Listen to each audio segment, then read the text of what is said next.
Hello. Good evening, y'all. How's Can everybody doing? Here we go. Hey, Mom, how are you? Thank you for coming and hanging out with Thanks. us. Thanks for coming, Mom. Thanks for coming, Doodle. I guess Doodle's here. She I was don't know here if earlier. she. Maybe she still is. If not, she'll be along. Cool. We'll give it a minute and see if anyone wants to come in and hang out with us. Um, I'm doing pretty good, Mom. It's a little rainy down here right now, but it's not bad. But other than that, I was tired earlier, but I'm good now. Got coffee, so it's all good. Got coffee. How are you, Mom?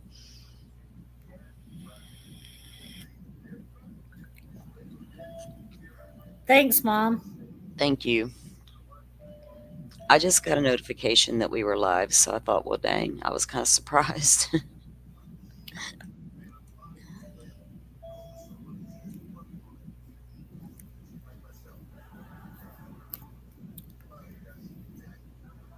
Okay.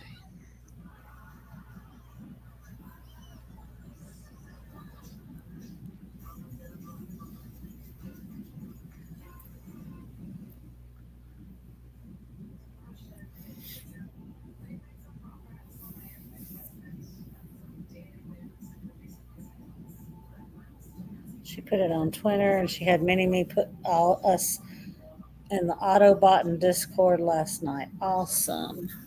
Cool. Thank you. Thank you, Mom. Mom, there's a new missing child case that uh, I don't know if Kimber, did you send Mom some info on that or in I her sent Discord? I sent Mom the info. I don't know if she had a chance to look into it or not. I sent you and Mom the info when I saw it. Since y'all were both in Florida, I sent both of y'all the info on her. We're going to go over a little bit about that, but there's not much out there at this point, and it happened locally, from what we understand. Um, but that's all, like, it's like nothing. It's crazy. So I've been trying to look around. And it looks like the Aware Foundation has the Aware Foundation is where the one of the flyers came from. So Yeah, there's a I'm not sure. couple of organizations on Facebook that I was able to find earlier because locally it took me all day. I was talking to Kimber and all day off and on about it a little bit. And in between what I was doing and being busy, I'm trying to find local information because I don't normally watch the local news, but I'll get it from social media on their Twitter, or if I go on Facebook, I might see some stuff or whatever, or something tells me something. But anyway, so I'm looking and I can't. I go to the police department website, I go everywhere. And I have to go back and search and search and search for that one post they did. You know what I mean? And the information is so limited. And I think there's actually a couple different flyers right now, which the pictures are really different. I question, was it the same girl in, in two of the different pictures I've seen today? But I had to go back and look, you know what I mean? But one you can tell was with makeup and done, you know what I mean, hair done, all that, and one was not, which is always good. But it to me, it needed to be more consolidated. You know what I'm saying? Like fix it. Hi, Shay.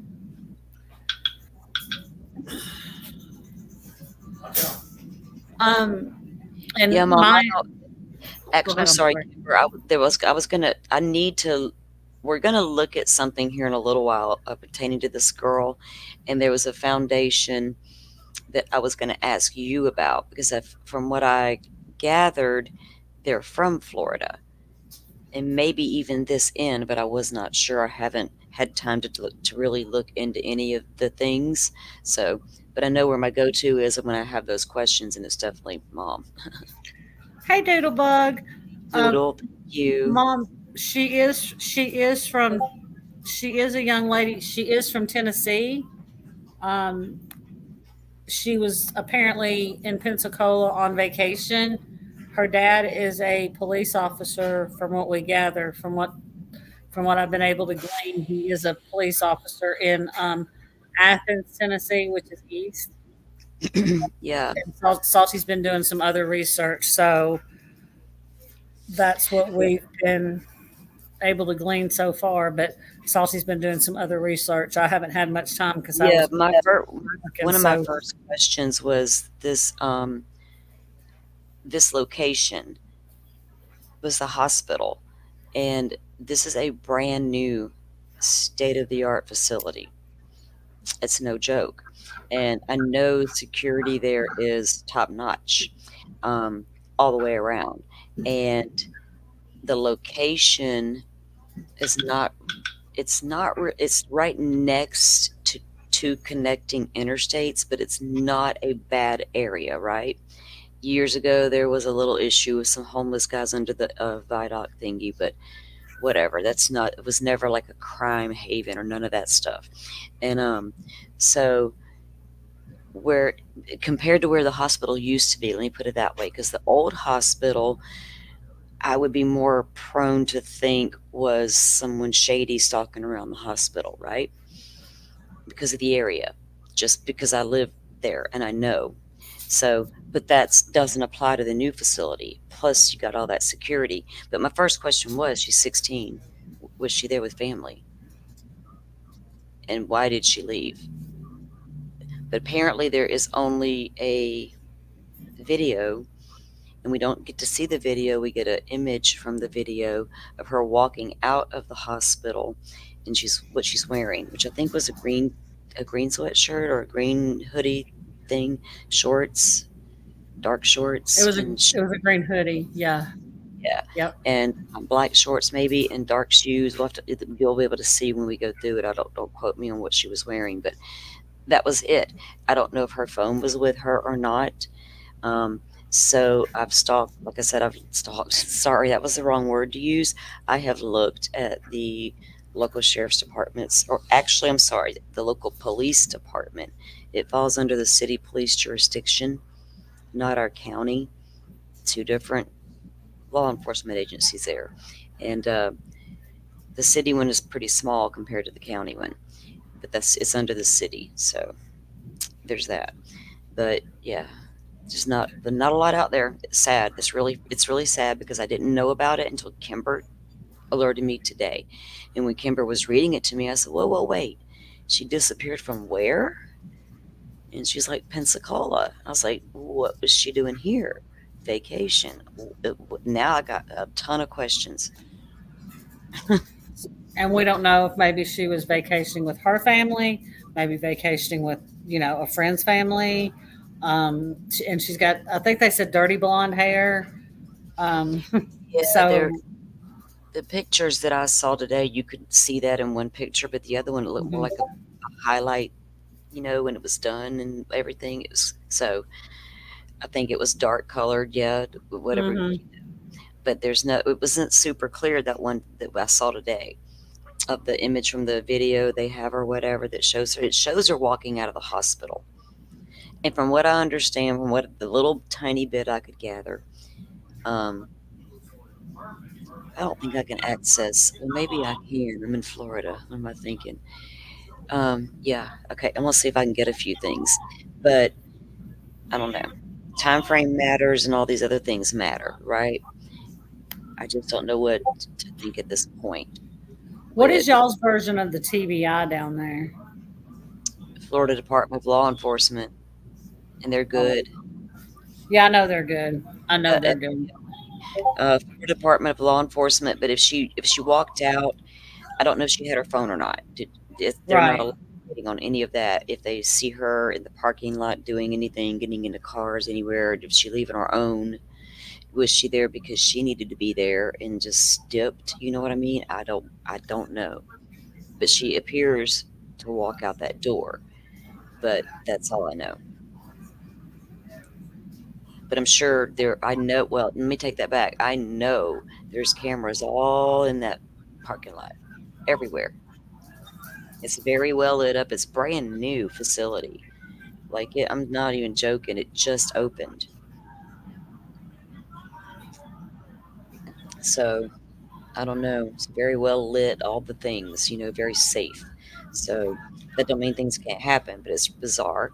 But that tells me if she did leave on her own, of course she got in somebody's car and left. But I hope they would see it and are tracking whatever that was. You would hope so. Well, yeah, I mean the Florida Department of Law Enforcement. Well, they if if I can think of things, I know they're thinking of it all. They probably pulled everything they can pull to view to know what try to pinpoint what happened. So hopefully they can get to the bottom of it. You got to outsmart these damn people these days. I was watching this thing earlier about that. This girl, like, what was it? It just happened. She's from Washington, over there at Pullman, Washington. Yeah, and she disappeared and was at the airport with her family, packed and ready to go with her cell phone, all the things. Ask her mom, "Can you? I'll be back. I'm going to the bathroom." The girl walks away, and they never see her again. Dang.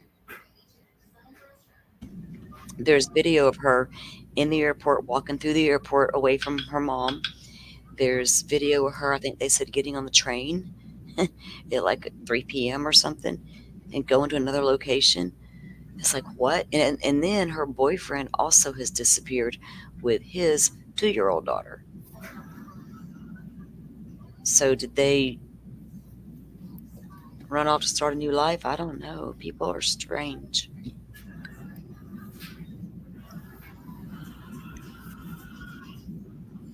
Apparently, this little girl is from where Kimber, what did I say, Athens, Tennessee, and her father is, Athens.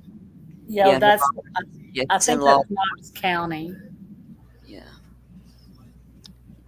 I don't know if they're. I guess they're. I don't know if they're like that family's still here. I don't know anything about any of that. But we'll share. We'll pull her up and let me see if I can do that now because while we're talking about her, let me get this down. Let me do something, guys.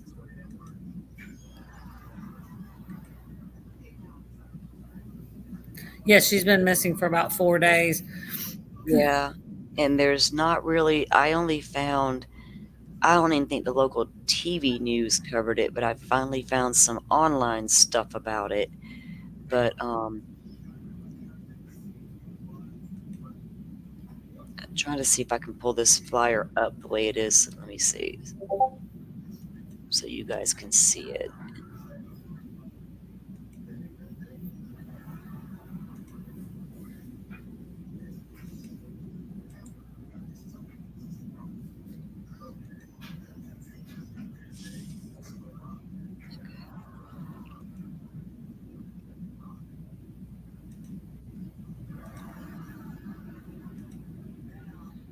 And her father is her dad is a Tennessee police. Her dad is a police officer in Tennessee.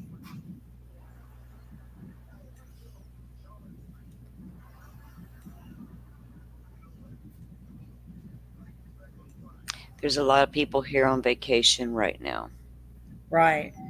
And it says she's been missing since 9:30 on um The 6th, June yeah, 6th, June 9:30. 6th. Yeah. And the area that she was located at that hospital literally sits at an interstate. Right, crosses it goes toward Pensacola Beach, or you can take the other interstate. It's going to head you toward Mississippi, Alabama, or Alabama, Mississippi, Louisiana, Texas, and beyond. But the information, it's just the information is so vague. I mean, it's just vague. It's vague as hell. It's just like super vague. I don't know. Oh, shoot. Never mind. Sorry. Y'all ignore me. I messed up. I hit the wrong button. I was trying to make this thing smaller so I could make it work.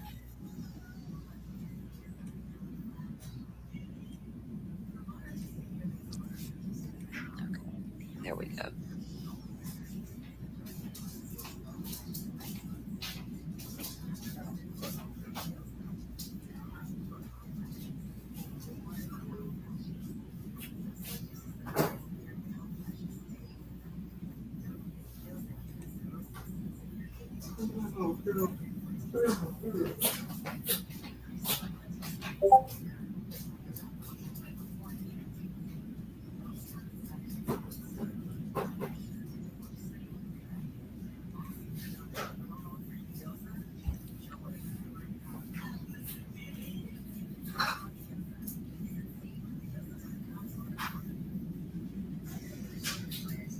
Okay, I can't make it give me that flyer to bring it up any bigger, guys. I'm so sorry if you can't see it. I can't tell how big it is for you guys on my end. But her name is Abigail Katie Velez, and they also called her Abby Kate. And she was 16. And she was 5'6", and she was 130 pounds. She has green eyes and dirty blonde hair. And she was reported missing June 6th from Pensacola, Florida, at the Baptist Hospital location. And that's all we know. Except, like I said earlier, we got a little picture. I don't think it's on this article, um, of her coming out of there. I thought I had this. I got it saved on YouTube somewhere, I think. But anyway, that's all we have. There's nothing else at all, and just it doesn't even elaborate on anything. The hospital trip, vacation, the parents. Now I've heard nothing about the parent. I don't know anything about the family. I've seen some stuff on Facebook. I did find an article that I know the family's names and stuff, but that's not, that is whatever. But there's nothing, so I don't know. I tried to find some local, like news, like the news reports on it or whatever, and I didn't even find that. Kimber, you found a link to like some articles, right? There's a few links. I just looked at the one that you looked at. They're talking about this was from two. This was 2:51 today. Um, she's been. It just says she's been missing since Thursday, Hmm. according to the Facebook post by nonprofit Blue Line. They're looking for her Velez all over Florida, but I mean, there's not. She was last seen, of course, what you just said at 9:30, June 6th.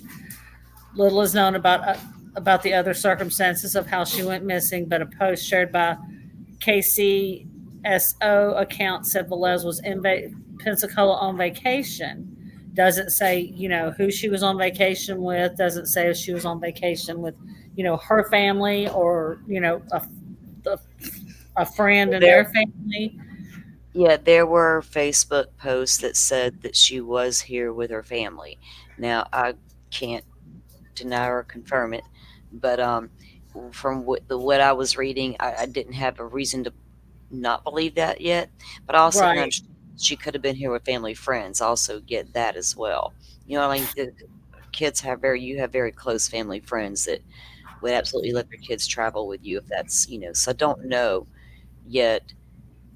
But Um, it does say this also. It says there are tips that have come in that hold value, and we wouldn't have that without the public continuing to share her photo. So that's on the Knox News at knoxnews.com.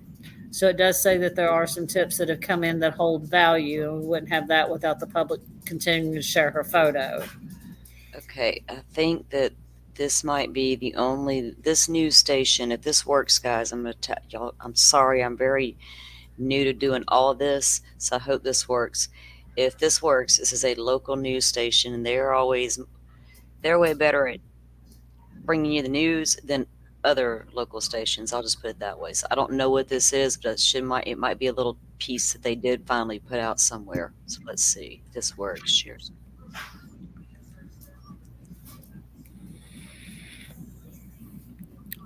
Uh oh.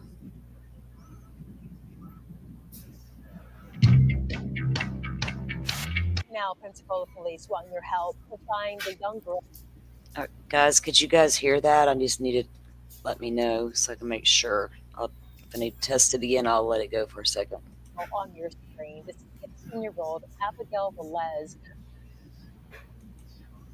Can y'all hear that, Kimber? Turn it up. Turn it up just a little bit, Salty.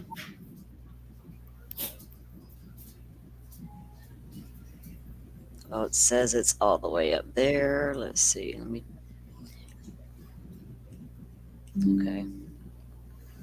That might be as that might be as light as this one will go. We'll see.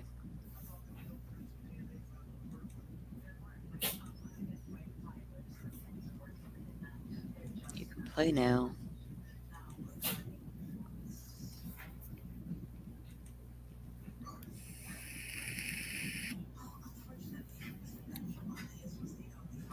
Pensacola police want your help to find the young girl Mom's on the backstage, Salty. Yeah. screen. This is 16-year-old Abigail Velez, Oh shit. seen at Baptist Hospital last night at around 9:30. You can see from this picture she has on a green shirt with what looks like black or dark blue shorts with socks and some sandals. Abigail is 5'6", weighs 130 pounds with green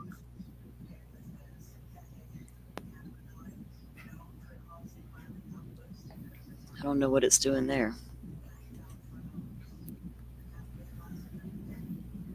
eyes and dirty blonde hair. If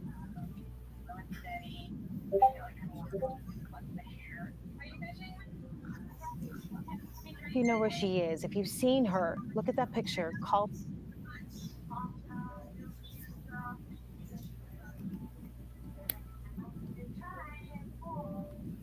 Pensacola police. See, that's really all there was ever out there that I could find. That's all I can find. I looked for other. Jeez. Them commercials sure do come Oh, in no, I got. loud and No, I can skip all that, but it was just I couldn't make it stop and turn it down. It was oh, like I loud in my know. ears. It's just like commercials on the TV. They come through loud and clear. But no, Yeah, it's annoying shit. that's all I could find on her as far as, I mean, I looked for other articles, but all the articles are very vague as to what happened. I've looked all day and I couldn't find anything. Yeah. They're very, very vague. Hello, And mom. the best flyer that I could find was, "Hi, Mom." Hello. The best flyer I could find was from the Aware Foundation. Well, there's not like an Amber Alert, so um, there's not like an Amber Alert flyer, like an official flyer. You know what I mean? So I think the missing groups, because that's literally the only place I saw information when I was looking today, was through pages that promoted missing people, right? That's what they're dedicated, like mom and like those pages. And so I was like, that's like, and that's not the first time that's happened with a missing persons case locally.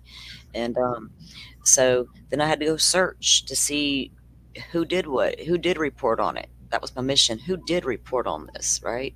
Because I didn't even see it on social media. And I don't watch their ass on TV, but I follow them on social media. I do live in the area. I need to know. So I didn't even know. I had no clue. So Well, surely they haven't tagged her as a runaway um, because you know how they do with kids that age. In that that's age range, they tag them as runaways. that's the thing. Unfortunately, they Hi, Miss Barbara. do that, and that's easily where that could go. How are you today, Miss Barbara? So, did you have a good day, Mom? No, Mondays suck. Oh my God, right? Oh, Mondays suck. Have you gotten Which one? any good news lately, Miss Barbara? How are things going on the case?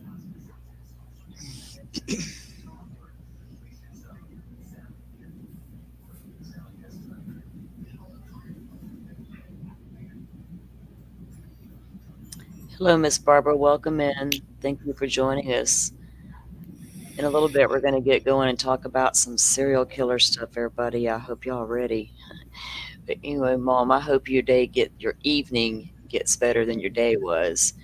Yeah, it's storming, but other than Um, that, I mean, it's nice that it's storming. That's so bad, but it's been so miserable hot that I hope yeah, it cools it off some. I know I was afraid to even gripe this morning because I don't like to gripe in the summer. But when I went outside, I was like, Frank, I can't breathe. Salty, can you show her picture again so Miss Barbara can see it? Uh, yeah, let me see if it's on this article. No, it's Thank not. you. I'll pull up one that does have it. Just 1 second.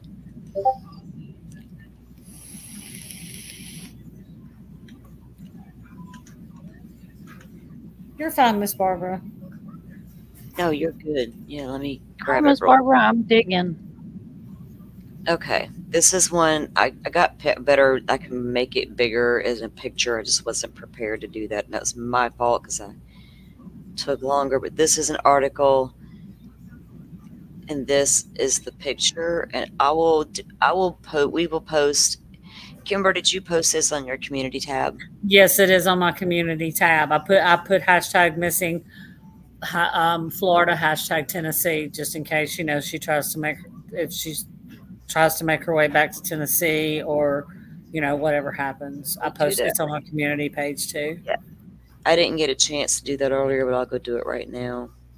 Um, it'll also be on my community tab and Kimber's. Kimber, do you want to share your channel with your information so I know how to access? Because Kimber's sharing and supporting the missing people, missing persons cases, because the get these flyers I out there better. I So don't she's know been. if I can. I don't know if I can share it. Let me see. You can tell Mm, them should be for now. okay. I don't know how to Oh, share back here like that yet. I haven't even tried it. Mom oh, might know. Mom can tell me how. Look, Are you on your Mom, phone or your computer? me, I'm on my desktop. Hmm. You're on your desktop. Yes, On ma'am. the on your right hand side of your StreamYard, you should have one that says private chat and then comments. Yeah, So you just post it in just like as if you were in chat. yeah. Just post it back there to her. Or let's Yeah, see. you just post it in the comments. You met Mr. Steve, Barbara Hall? Mr. Steve's awesome. Did you go have coffee? We got throwed out of Dunkin' Donuts when I met him. That's awesome, Miss Barbara, because that's where I first met Miss Barbara, was in Mr. Steve's community in the y'all chat. can y'all can sub up to me if you search Kimber Crimes and look for this picture. You'll find me, and y'all can sub up to me there. I'm sharing missing posters and things like that on my community page. Y'all can sub up to me there. Yeah, I think I posted everything that I could find on her in Discord. Yeah, and I shared it locally like that, like right after I found out. I went and I looked. I was like, "There's, I don't, I was like, I couldn't believe I couldn't see anything." So I started sharing what I did find, and what I did find, like I said, came from the missing persons groups that were advocating to get the stuff out there. And I was like, and then when I tried to look for information, really that's it. Just walked out of the hospital, I guess. This is the here I'm posting a flyer onto the community page now. I I don't know if it's hashtagged her. So this might not be this is not the see the one you're seeing on the screen is not the one I found on social media. And it's from a different group, and that's okay, but the pictures are very different to me because she's really the one you can tell was like a professional portrait, the one I have, and this one is more everyday natural running around with going, doing your thing. But I need to do both before I do that because to me that gets confusing if you don't do both, because then you may, I don't know, it gets a better accuracy of The what one you're. I have, the one I have from the Aware Foundation has this picture. It has a picture of her with her long flowing hair, and then it has another picture of her close up. The Aware Foundation has three pictures on it. Yeah, If you go to my community wall, it's got three pictures, and it's got the Pensacola um, Police Department's phone number. It's got the case number. It's got all of that on it from the Aware Foundation. okay, here it is.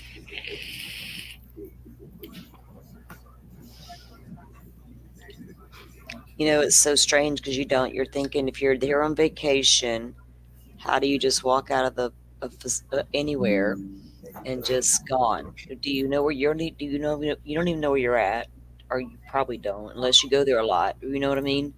That was a brand new facility, so you're probably not super familiar with it yet if you're new. You know what I mean? It's just I don't know. Questions always have immediate questions. Mm-hmm. Yeah, the question, why was she at the hospital? I mean, there's a million questions. Why was she at the hospital? Who was she at the Yeah, hospital? that matters really. To me, not like it doesn't matter. That's not what I meant by that, but it But matters. it matters. It does. Yeah, it does matter. Why was she? Why was she there? Who was she Was with? Yeah, was the whole family there? I mean, how did she just deliberately walk out, and did she take that phone? That's what I want to know.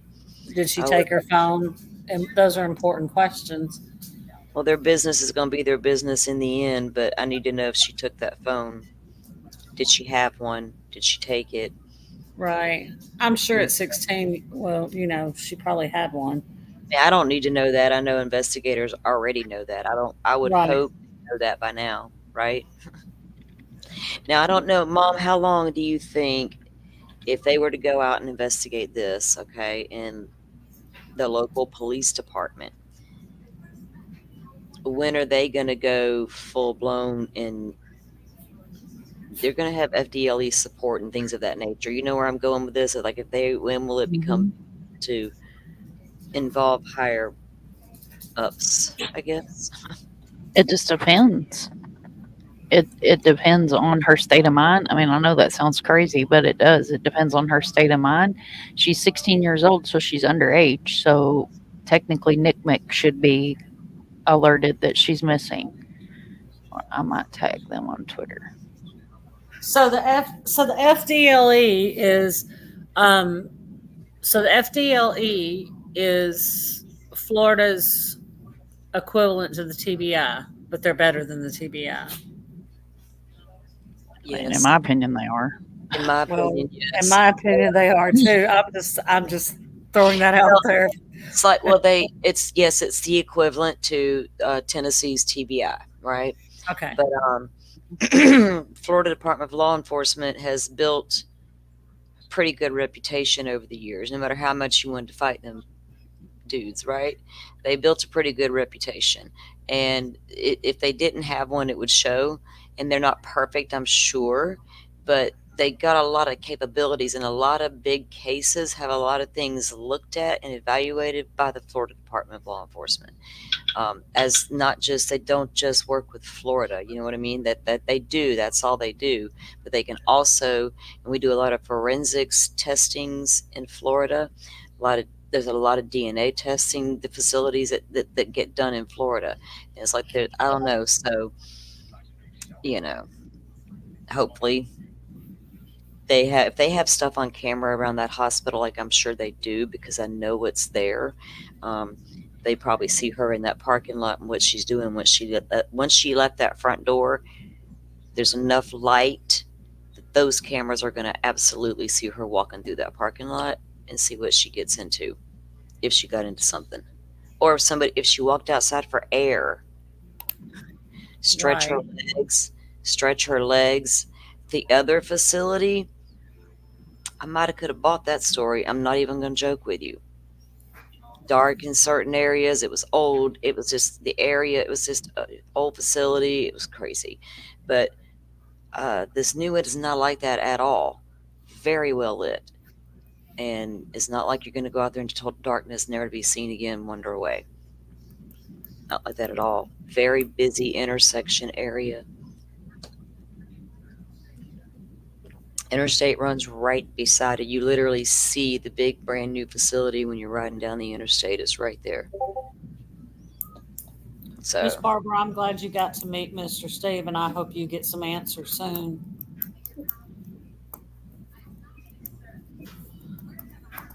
Mr. Steve is great.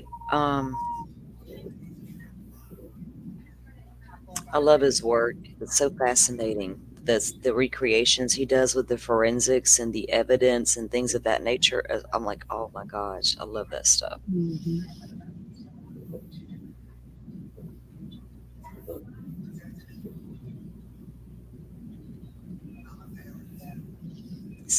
How many of you have you guys looked at the Rex Heuermann case? Have you seen stuff from the Rex Heuermann case lately? Lately, the search and the 2 extra charges. It's,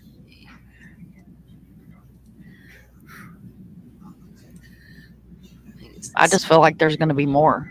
Like, I don't oh, think this is the end of Rex Herman right. or Harriman or however you say his name. Freaking Heuermann or whatever his name is. monster He Um, doesn't. giant. He doesn't.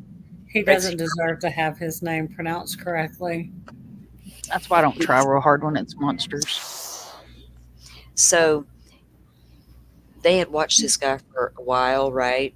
And they had gotten the strands of hair off of the one of the early victims that they recovered, and or well, I don't know which order she was recovered, but when they got to testing her DNA on the hairs, but so they had some DNA samples from different things, and when they began watching him, and they got that he ate pizza one day, threw it away, that was crust in the box. They retrieved it. It matched the DNA on those hair strands. Mhm. So that's how, and this guy got arrested.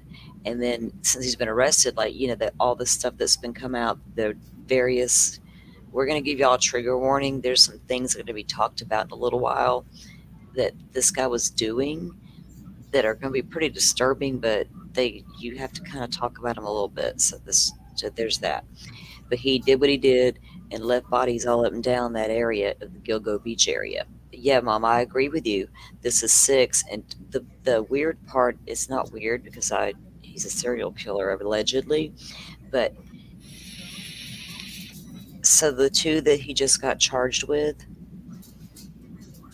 so they did a search in Manorville a while back, which is pretty far up into the inland part of the island there, and like what I guess would be the more rural area of the island there, and not along the water like the Gilgo area. So anyway, up there in that area, they found things that also belonged to women that were found at Gilgo. Like they were in separate areas, but they were the same person. You know what I mean? Yeah. Yeah.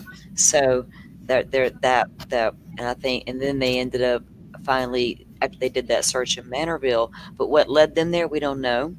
Like they were going through all his stuff, and he kept notes and made all kinds of things, um, Mhm. a how-to book and all that for himself. So he was, Yes, he did. steadily taking notes on what he was doing and perfecting his craft over the what was it 15, 20 year span that they know of. I think the first one they got him so far connected to was 96 or 94. Was it 96? I think it was 96. I have to check. I got so many cases in my head it all runs together. We're gonna watch a video, guys. Let's see. This is a full interview with the DA that just occurred recently on over on News Nation, and uh, this one here is a long one, but we're gonna review that one and kind of stop it a little bit here and there and talk about it a little bit because it's just some backstory information type stuff, um, and that's really it. And then there's a piece about the two more victims that were added. But I think with just watching this 10-minute or 9-minute thing it's the full interview with the DA there, and it gives you the story, of what just happened and everything that occurred. If you guys want to check it out, Yes, Miss Barbara, it will be worth the wait to get justice for Timmy. yes, gosh, prayers for that for sure. I mean, Bless your heart. I just hate that you've had to wait so long. that's the hardest part, really, when mothers don't know and they have to wait forever and ever. It's That's a hard one. I mean, because some mothers know, where and how and why. Some don't have that, and that's to me experiencing this is that's something that to me would be even the hardest part. That Mm-hmm. So that not knowing, Miss Barbara, I'm sure you have many sleepless nights, and I do pray for you.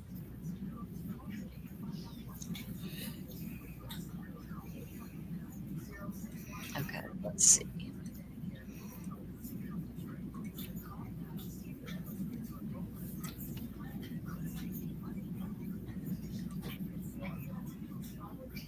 Attorney for Suffolk County, Ray Tierney. Ray, what a day for the office in terms of, you know, uh, Can you guys hear that okay? Mm-hmm. Yep. Okay. All right. I don't really want to interrupt it a lot, but if there's something y'all want to say or a remark on, let me know. I don't have no problem doing that. All right. Just I know stop that it. Laura described it as a gas. Then again, y'all know me. I can't help myself. I'll be talking. So, uh-oh. Okay. Let me do something here. You're welcome, Miss Barbara.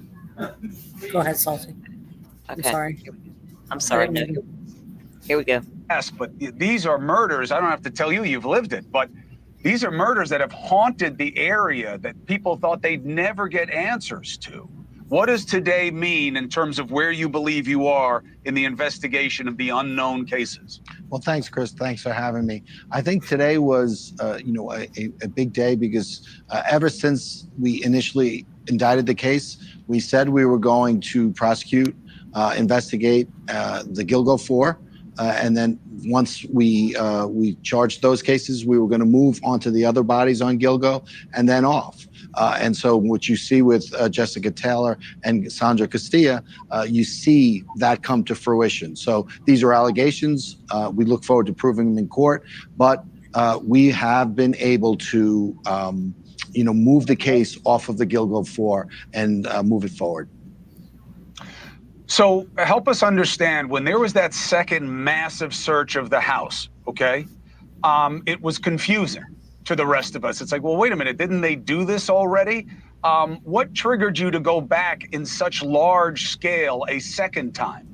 Well, as we expanded the investigation and continued the investigation, different facts came to light, one of which was the planning document. So taking that information, we followed the evidence and we took the necessary investigative steps. Those steps included doing the search out east with the canine units, as well as researching, doing a research of the defendant's house. Describe to me how that document was discovered and what it how it was reacted to. So, there's, as you said, well over 300 electronic devices that we have to search, many of which are encrypted, many of which are old, so you have to get the proper software. So we were going through that sort of meticulously, and this particular document was erased, so we had to get it out of unallocated space on the computer with forensic software.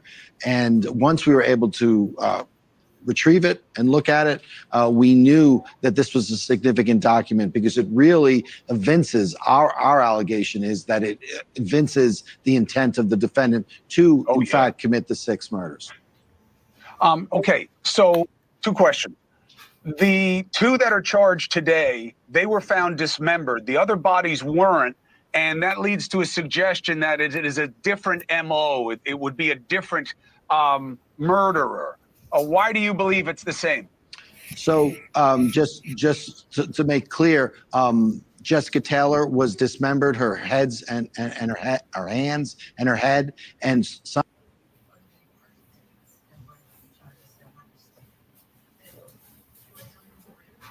Did you pause, Salty? Okay, can you hear me? All right, sorry, Yes. I forgot I was muted. I apologize, y'all. I forgot to put the warning up on the screen because what he's talking about. That's like, I don't want anybody to. It's graphics, so just he's pretty matter of fact, but he's a cop. You know what I'm saying? So it is what it is. Sorry, but here we go.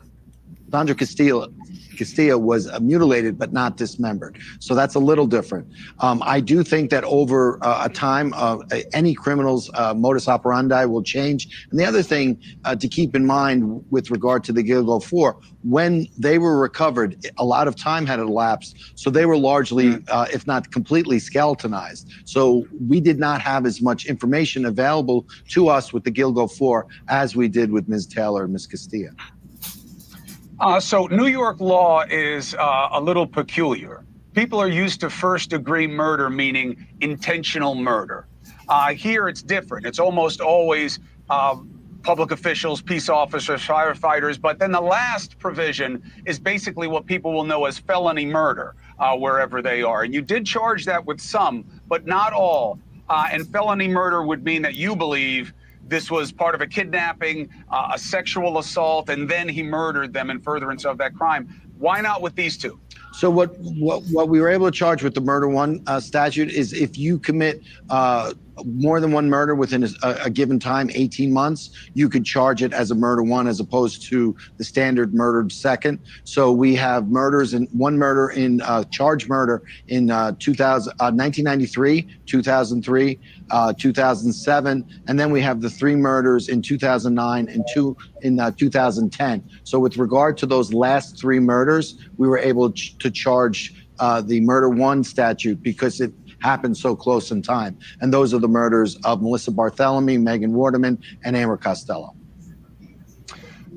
So Ray, the really vexing question right now is, what do you think, Mr. District Attorney, he's been doing from 2014 until today? Well, you know, we more than think we've done with great investigators and great teamwork, we've been able to piece together a lot of information. So we don't talk about what we think, we talk about what we can prove. Up to now, this is what we have with regard to these 6 cases, these 6 allegations, which we look forward to proving. But we're just going to have to keep on working through the evidence, and then we'll speak through our indictments like we have since the very beginning.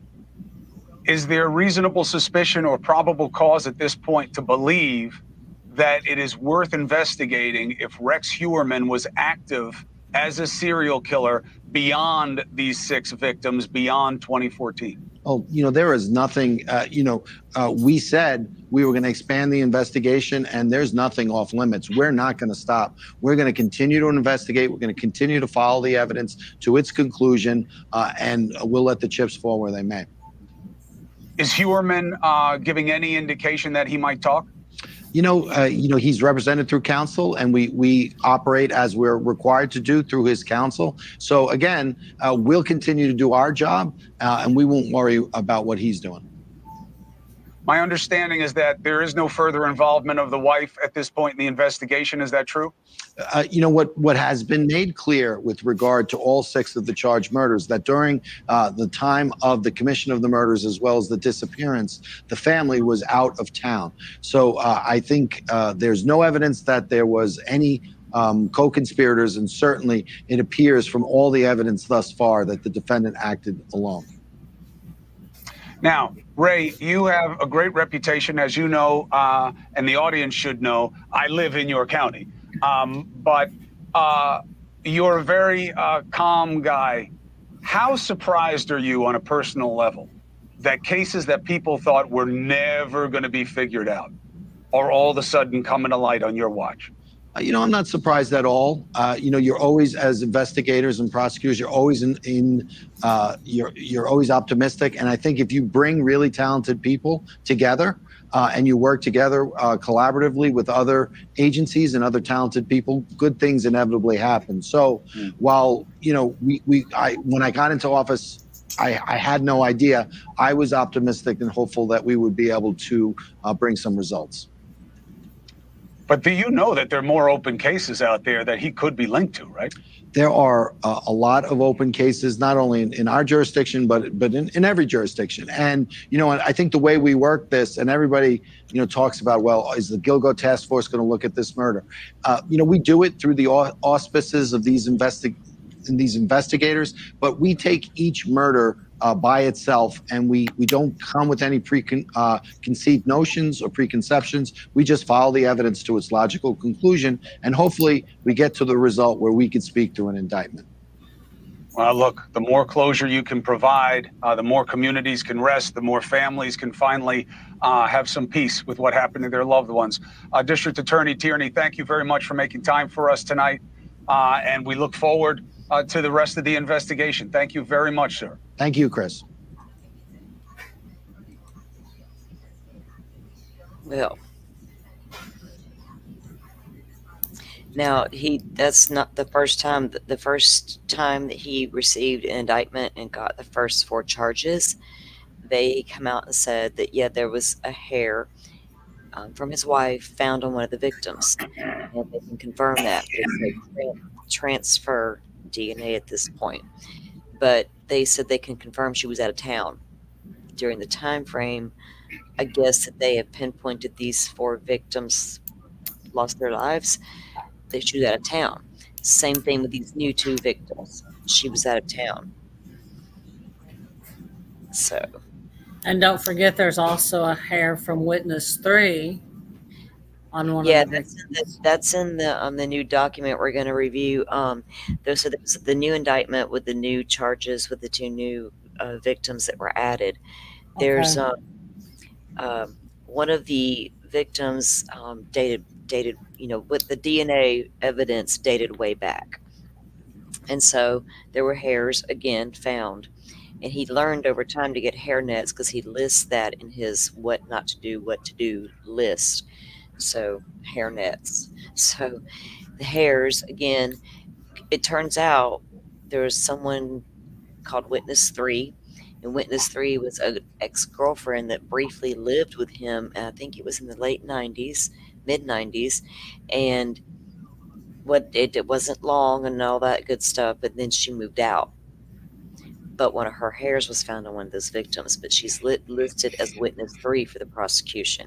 So again, that was like, I don't know the circumstances behind their living together, if they shared a home, if it was his current home, I think was the home actually, because he's lived in that same house since he was like a little kid. He grew up there. It was his mom's house, and then it became his house. So he's like never left there. His and I will tell you this, Salty and I went over it last night because we were looking at it. His what to do and what not, his what to do list is extremely creepy. Yeah, there's a lot of stuff. It gives you an insight into that type of mind frame, of that type of person, that type of criminal, however you want to say that. Let me pull this up. Now, there's going to be. Uh-oh, did it again. I don't want to do that. Oh, shit. Sorry.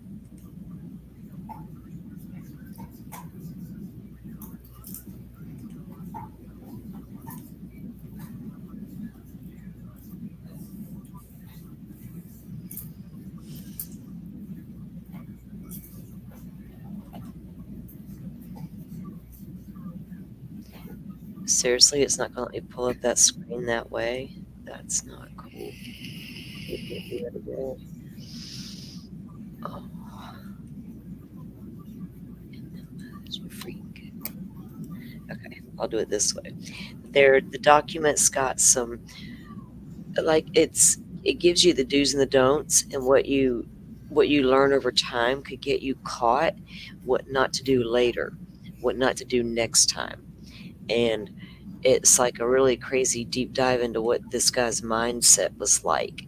And then you have to wonder, this was taking place over the last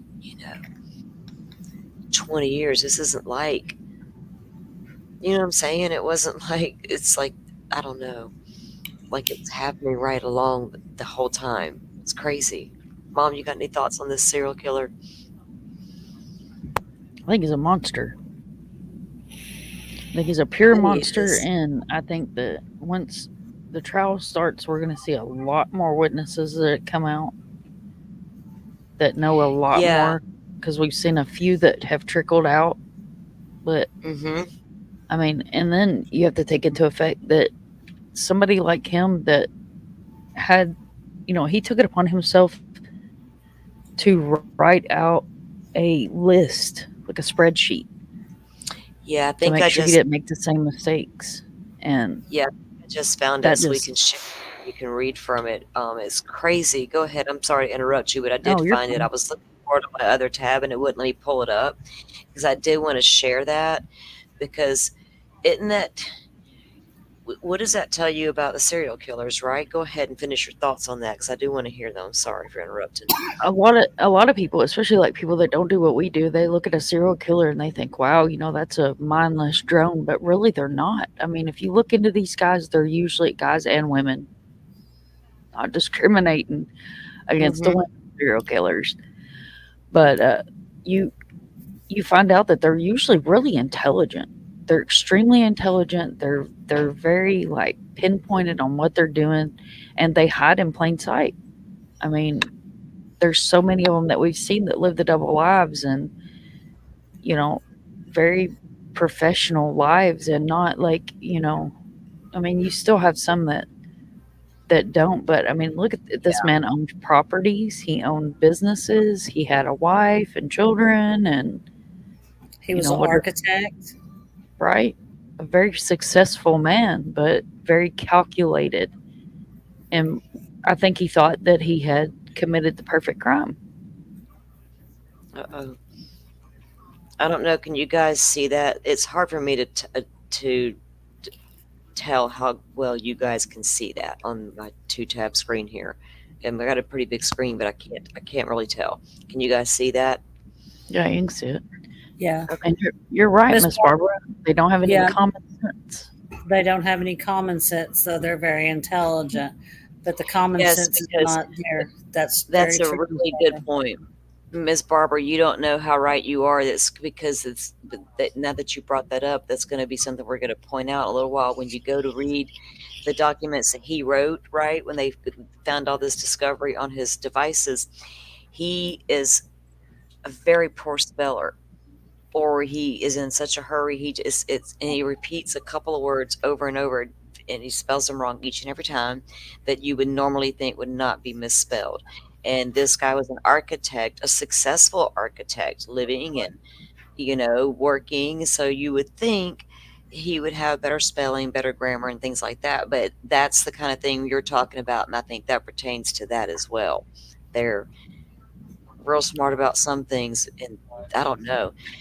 I think this guy was creepy, like mom said, he's a monster that just but when I started reading the documents and realizing what he was doing, that's when it got surreal. I was like, "Oh my god, do I need to get a drink or something? Do I need to light a smudge stick or some shit?" That's what me and Saucy were reading over it last night, and we just both of us the hair was like going up on the back of our necks. We were just like, whoa.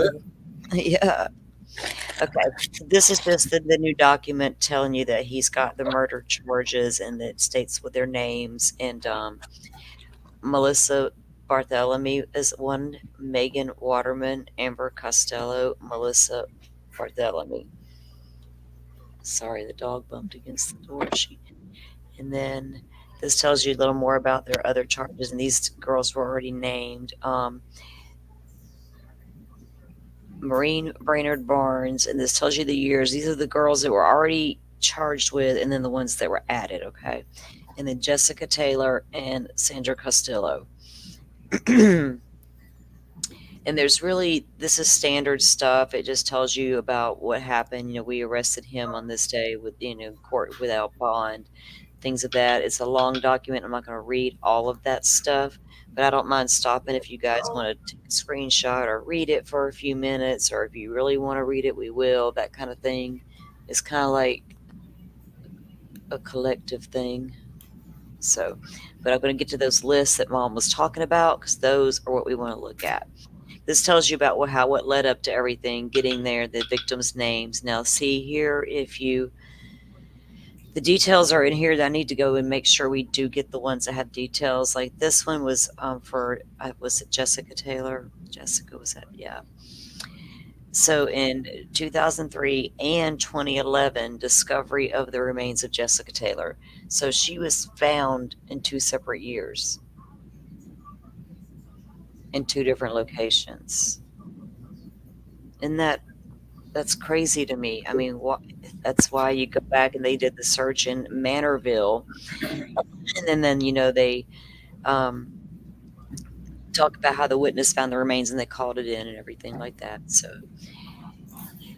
that's the kind of guy you're dealing with. And it tells you how they found her, and it was in 2011. Her trigger warning: her skull, hands, and forearm were discovered along Ocean Parkway, just east of Gilgo Beach in Suffolk County, New York. Notably, Miss Taylor's remains were located on the same side of the road where Maureen Brainerd Barnes, Melissa Bartholomew, Megan Waterman, and Amber Costello, hereafter after known as the Go-Go Four, had been just had been found just several months prior in December 2010. Each of the Go-Go Four victims, as well as the skull, hands, and forearm of Miss Taylor, were discovered on the same side of the road at the depth of within 50 feet from the edge of the parkway. Now, I looked at the map because I was like, at the edge of the parkway. I don't know this area. I'm not from New York, far from it. So I trolled the map, and then I found a video that there's like a news lady. There's like a little side road. You know what I mean? From the highway that you can side road to get on because you can't really drive on that marshland stuff. You can get stuck. And I think he might have got stuck in the past. Is this on that list, Mom?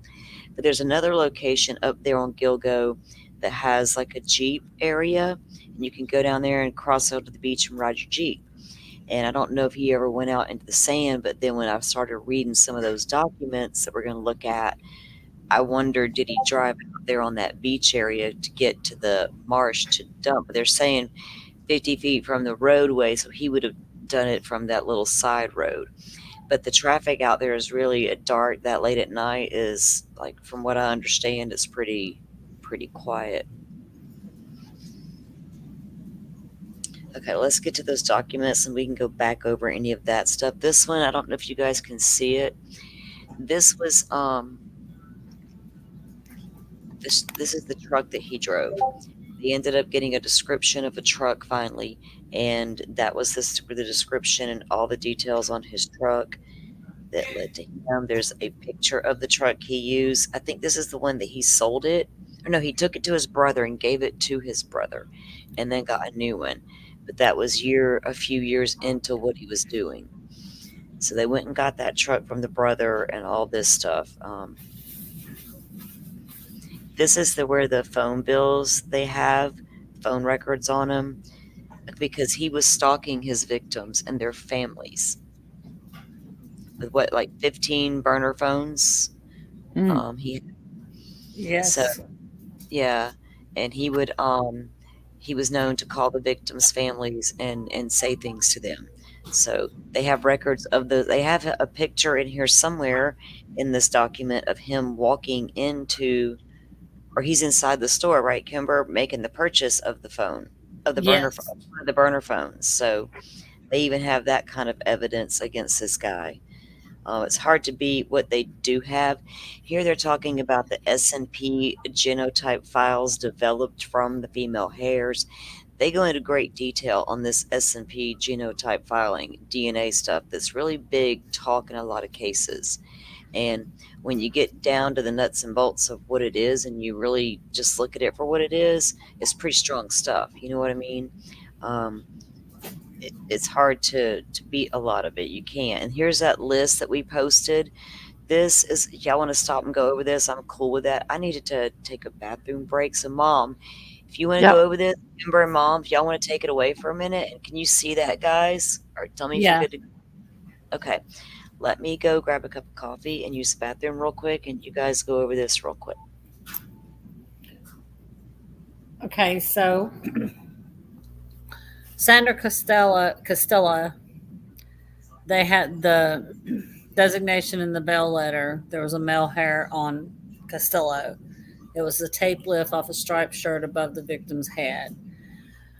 It was 99.96% of North America population can be excluded, but not Rex Heuermann, or we can just call him the monster. Um, the nuclear SMP DNA results are what is that, 4.3, yeah, 4.347 times, I can't read that, 10 times more likely to come from an individual with the identical genetic profile as Rex Heuermann or the monster. So that tells us that it's pretty much his DNA. There's not going to be um, anybody else's DNA there. Sandra Costello, the designation in Bell letter, there was a female hair on Costello. The approximate location of the hair recovery was the victim's right arm. It was 99.98% of North America population can be excluded, but not witness number three. Witness number three, now we have to remember that Sandra Castillo was found back around 1993 when this all started. So we have to remember that this was the time when that ex-girlfriend was living with him. So this witness number three, they have not told who she was. So witness number three is that girlfriend. So that was witness number three. So witness number three can pretty much not be excluded that was her hair. And you can take the next one, Mom, the next couple. Let's see. Jessica Taylor, male hair underneath Taylor.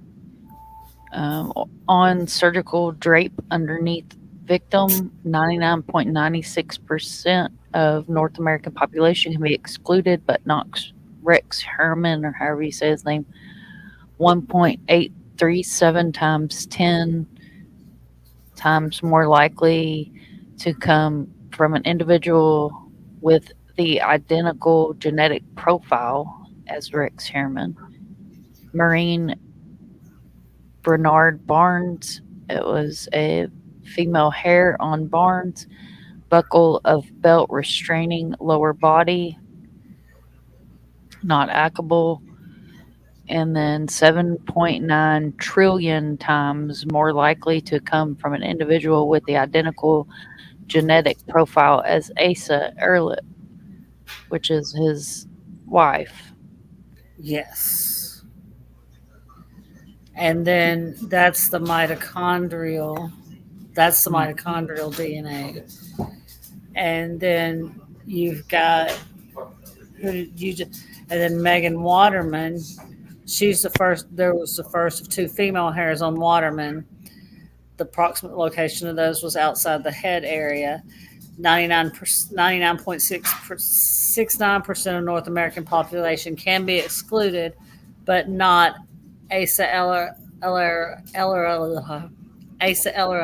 his wife, or Victoria Heuermann, and I do believe that is his daughter.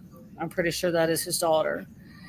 And the 2.374 times 10 times more likely to come from an individual with the identical genetic profile as Asa Eller. Do what? Okay. And then Megan Waterman, second of two female hairs on Waterman, tape in the area of the head. The mitochondrial DNA results were not applicable, but the 2.778 times something times more likely to come from an individual with the identical profile as Asa Eller. So that is his wife. So I wish I could scroll that down. Did y'all break up? I know, I was sitting here scrolling. Huh? It wouldn't let me scroll. It won't let me scroll either. I'm trying.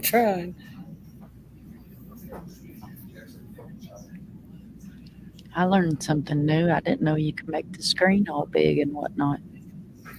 Oh, I did with my mouse on my laptop. I made it bigger because I couldn't read. This is a very there's a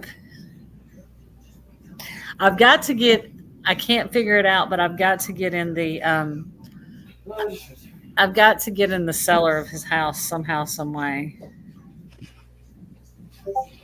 Is there on a no picture. blueprints of the house? We've got to find them. Doodle's back. I know, Barbara, it is sad. And, cases that are these older cases like that, you can't help but wonder, how many of these, well, it's not only girls, how many of these victims I'll still be have right back. family, right, You that go are, left. You're in charge. I can't help but wonder how many of the victims have family that's left that's going to be able to even see justice. Like, that's what, just, I mean, and, you know, we were watching a documentary on Lisk probably about 6 months, oh no, probably about 3 months ago. And it was before they had caught him and figured out who he was. And it was so weird to sit there and watch that documentary and know who the alleged suspect is. And these poor girls taking their lives, and the guy and the baby. It's just sad. Yeah, It's so hey, sad. thank you guys. Um, Mom, you're right. The guy, that's going to be interesting because there was a male victim found in all of this. When they got to, we're going to go over it in a little bit, but there was what sparked the search out there was another girl called 911, and her name was Shannon Gilbert. And I have the call, and we'll listen to it. And when they went out, they didn't find her. And another cop, I think, from what I remember correctly, he just like he kept going back. He wanted to search for her, but he took his dog out there, and they were searching, and they found something, and he was sure it was her, but I don't think they found Shannon yet, or they did find her, but they caused it a drowning. It's a whole different thing. But anyway, that led to the search so that started the finds. And when they started to find one, they found more and more and more. So there's been a number of people found. He's been charged with 6 so far. And Mama's right. There's a baby, there's a toddler involved, and an Asian male. And his computer searches are incredibly disturbing. Um, he searched Asian male porn, things like that. So it makes you wonder: are are they going to be able to tie him to that body as well? And then where does this baby? The baby was found with its mother, but it was found a few miles, I think, away from where the rest of the victims were found. So they're not really sure if that's tied to that or not. So I don't know yet. But yes, so go ahead, Have you Mom. seen the enhanced photo of Peach's tattoo? I think I have it. It's been a while, and we do need to get that. Have you seen it? Is it worth? I Yeah. mean, see, is it like Well, AI fake or bad or? no, it's not AI. Simply had it. She enhanced it, and we were like going over it. Like, I was sitting here like eyeballs like watering one night looking at it to try to tell what the numbers are in it. And to me, Oh, it looks like 1989. oh, okay.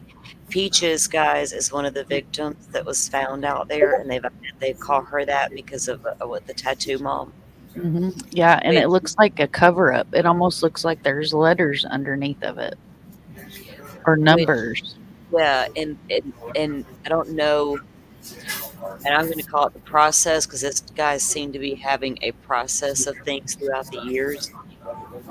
We're going to see in these documents where he would even cut away their tattoos so they couldn't be identified.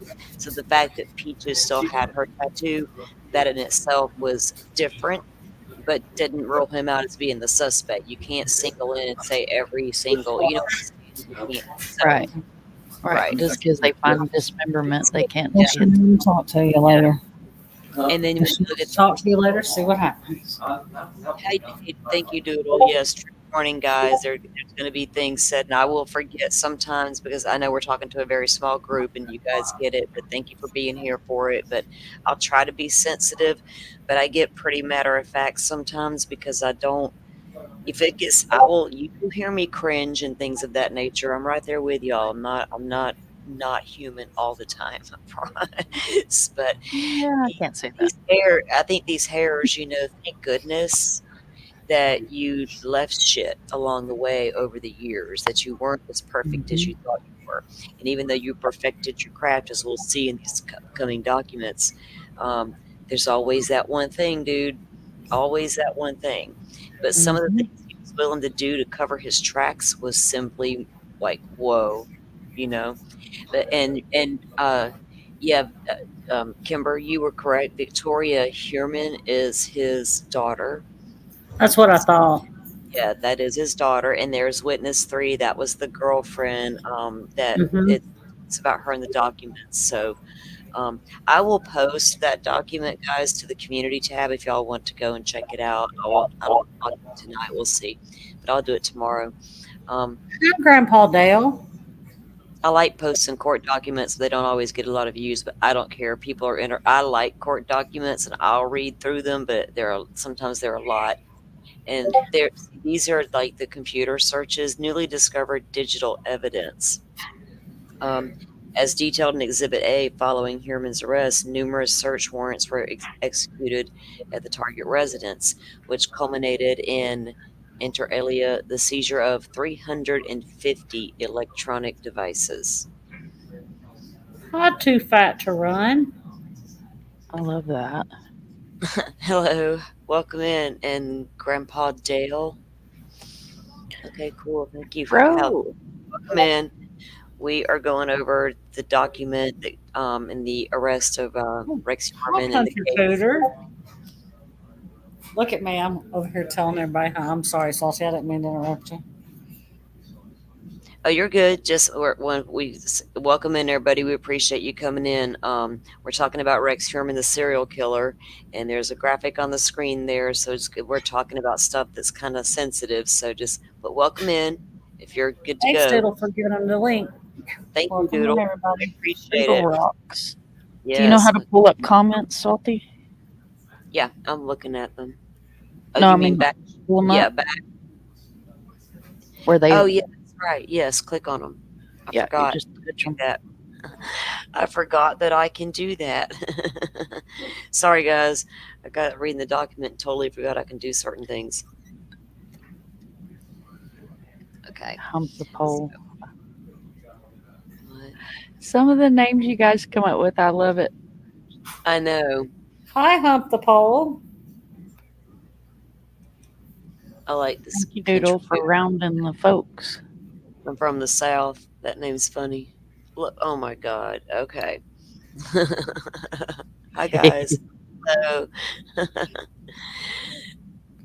So where are we at now, Salty?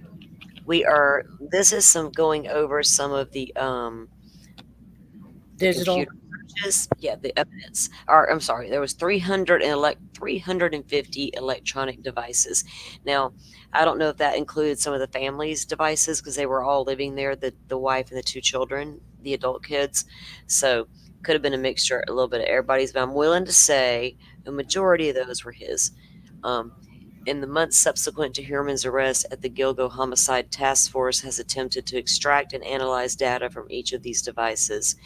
An analysis of these devices had revealed that Heuermann's significant collection of violent, bondage, and torture pornography, currently dating back to 1994. The pornographic images assessed by Heuermann included, but not limited to, breast mutilation, women's private torture, sex substitution, which, oh my goodness, okay, that would be penetration with an object. Sorry, people, I didn't really realize that was there, but yeah, yeah. Sexualization, okay. Decapitated women, bondage, whipping, which notably and largely coincided with how remains of Sandra Castillo and Jessica Taylor and Valerie Mack were discovered. So the 3 victims that um, Valerie Mack and Jessica Taylor and Sandra Castillo were found in ways that um, imitated the searches he was looking at. Do you know what I'm saying? So that tells you a bit about what was done to them because of those searches related to what was found with them, I guess you could say. So they go through how they got into the phone and retrieved the data, and they go into pretty good detail about explaining that process and how they did it. So they go in and they pull it up, and that's what we're looking at when we're showing you these documents right here. So the document was titled HQ2002-04. Now, on this one, he lists the problems and he lists them out. He lists his supplies, his DS, and they believe that means dump site, and TRG, which is believed to be target. And that reason for that because Megan Waterman, we don't know. Small is good. A lot of his victims were petite. He's a very large man. You saw that in that video that we watched. I will pull up images, and if you haven't seen him, but he's creepy as hell, and his face is weird. I mean, he's just if you look at him, Yeah. your instinct is the.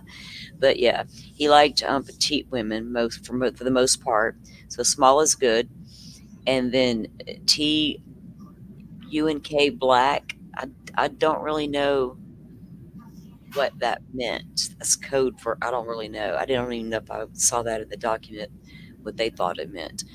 So if you go over here to your problems, you can tell where he could DNA. Because over the years, DNA was a problem, right? There's DNA evidence starting to happen in cases and DNA evidence coming forward and technology to test and blah blah blah, developing all the things. So he was aware of that, and he kept because he would do Google searches about have they caught the pertaining to the Go-Go Beach murders, and why haven't they caught the killer and things like that. So he was keeping tabs on himself and what they were doing every step of the way, and along with technology, he could try to stay ahead of his game, I guess.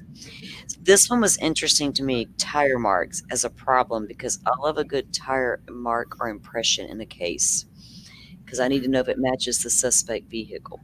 And then later, we're going to look at his list where he learned that after the fact, changing the tires was necessary. And when I Yes. read that, I was like, oh, damn. Yeah, You we know, read that last night. We were like, what? that's crazy, isn't it, Mom? That amount of planning and thought.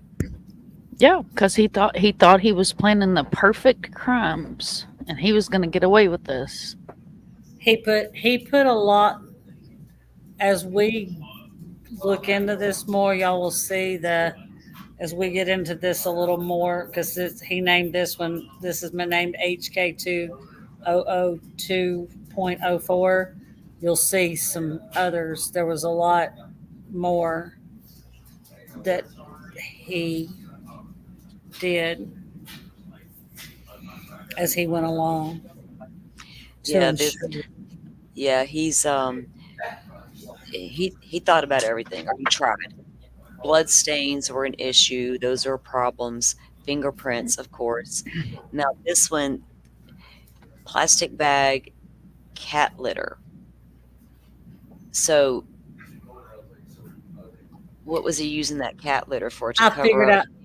I you figured out know? what the cat litter was for. What are you thinking? Absorb the blood. Well, yeah, As a Cat litter mechanic, is a well, cat yeah, litter is an for absorbent. oil. They use it to absorb grease and oil hmm in shops. So he could have used that to absorb the blood as well. which will If there was, would go hand in hand with those tarps as we're yep. gonna we so there's witnesses as a problem, trace source of supplies.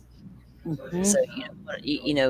footprints, shoe prints, photos with a question mark. Now look at the way he spelled misleaders. You know, that's misspelled. And then police stop. So you want to be super careful, I guess, when you are leaving the crime scene or committing, you know what I mean?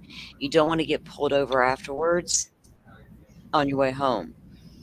Slow your roll, don't speed, don't run the stop signs, all the things, because you're going to draw attention to yourself. You're going to get that pullover, and if you've got the least little sketchiness about you, you could get yourself busted, right? I could say I could say something right now, but it might be a bad joke, so I won't say it. Please stop under problems. Please stop under problems. I wonder how many other serial killers or would-be serial killers have similar lists. I know BTK had similar list. All right, truck stuck. Now, see that when I saw that, that's when I really wondered if he'd ever drove out on that beach area to try to get rid of the stuff, or if he just was at the edge right there, if he's ever experienced that. That tells me he probably came pretty close to experiencing truck stuck at some point. And then these fingerprints in the gloves and the plastic bags matched to box. You know how they match the bags to the box and To the the lot lot number, number. and track it back and things like that. See, clever, he thought. So over And here the with your go ahead. and the hair and the fiber. So he wanted to make sure he didn't have any hair and fiber. It makes you wonder when he started getting. I don't even know when this list was. What did it say? Did it say when it was start first created? Um, Did we have a date? It appears to have been created and modified between 2001 and 2002. Based on the foregoing and the facts set forth, the task force members believe 2000 or 2002 to be a reference to calendar years. The task force members also believe, based on the foregoing and the facts set forth, the Microsoft document to be a planning document utilized by Horman and methodically the blueprint and plan out his kills. So 2002, 2001, or 2000, 2000, okay, 2001, 2002. Um, when did he realize he needed to get serious and start doing this? I mean, how far, that kind of one, I wonder timeline wise, when these killings started, before 2001 prior, or did they all start around this time? I mean, I feel like that was going on before that. You know what I mean? Like if he didn't right. put some thought into it by the time he made this document. Because look, then you got police scanner. Okay, I'm sorry, booties, and look how he's about lie. I guess that's lie and acid. So lie is spelled like you tell a lie versus buying the actual lie itself, which would have been used. Now this, uh, we're gonna read a little bit. When I first read it last night, I, I stopped and I had to read it again because I really had to take in what it told me. Yeah. It was the most bizarre thing. I'm like, what? What? Almost Means why? It was that's almost why because it was so extreme. It's like yes. this person really got personal with what he was doing to the point where it was a lot of enjoyment, right? A lot of enjoyment went into this, and it wasn't done to dispose of evidence. It was, but it was extreme, very extreme. So you got your rope and your cord, your saw and your cutting tools. Because, like I said, he would take their tattoos off, and there was even statements that he would take in the documents here that said he would cut away Remember. their torture marks. Like if I Yes. guess he would torture them, the victims, and then he would cut away that from the skin or the area that the way. I'm like, what the hell? Hair nets, photo film, a burn can, foam drain cleaner. And then he's got his body wash wipes, his tarps, and his drop cloths. Now, so have you guys, Mom, have you seen the footage where, his house and the search and all the back of the house there and the cellar? Is that a cellar they go down in? They have cellars in Long Island, right? I think it's a cellar, but and I heard this, and I don't know if it was ever confirmed or not that he had like a semi trailer buried too. Like the container, right, of the Hmm. semi. Um, they had an area. You can see the the beginning of the backyard from the beginning, where they have their greenhouses and their plants and all this set up. And then later you see all that gone and they're digging back there. They got that big hole dug. And then they cover all that up with those big tarps. So we don't really know what all they recovered. And there was also reports of this big vaulted room being Mm-hmm. carried out of the house. But people were saying, well, no, that was like a gun case because there was, what, Kimber, did it say 200 guns taken from the home? I think it was 300. Yeah, he had a He had it. bunch. He had it Yeah. like blocked off. He had like a separate vault. A So back to wall. the tarps for a minute, because I'll get super sidetracked, y'all. I'm so sorry. But so if it was going on inside the home or even down in that cellar, there's going to be a lot of splatter involved. So these tarps were going up on the walls. Medical gloves, bags, and tape, large electric clips, and ratchet and cargo straps. And then, over here at your dump site, you got Mill Road was, I guess, an option at some point. And then number two, he just puts question marks. He doesn't really elaborate. And then dumpster site. See, instead of dump site, I get dumpster site. I don't know. Next time, recon dumpster locations. Hmm. And then you got, like we said, we got the target list there. So then they go into what, look, this sounded familiar based on Gilgo Homicide Task Force training and experience. Well, imagine that being said based on training and experience being said in a document. I just have to point little things out like that. I'm sorry. Okay. At TRG least we appears not. At least we victim. got T1 figured out tonight because I couldn't figure out what T1 meant last night. Right? Ugh, like, decoding serial killer, but he spells it all out. I mean, that's crazy Yeah, because, but we were like T1, and then now it's Target One. yeah, these and he's not the only guy out there like that, and that's the frightening part. No, he's not. It makes you want to pay a super attention when I wonder. I mean, for years people did suspect there was a serial killer in the area. He was known as the Long Island serial killer, because there were these, once these people were disappearing, right? There was the disappearances of people. So there was always rumors and speculation something was going on. And then when they found those bodies like they did, like one behind the other like that, it was like, wow, a lot.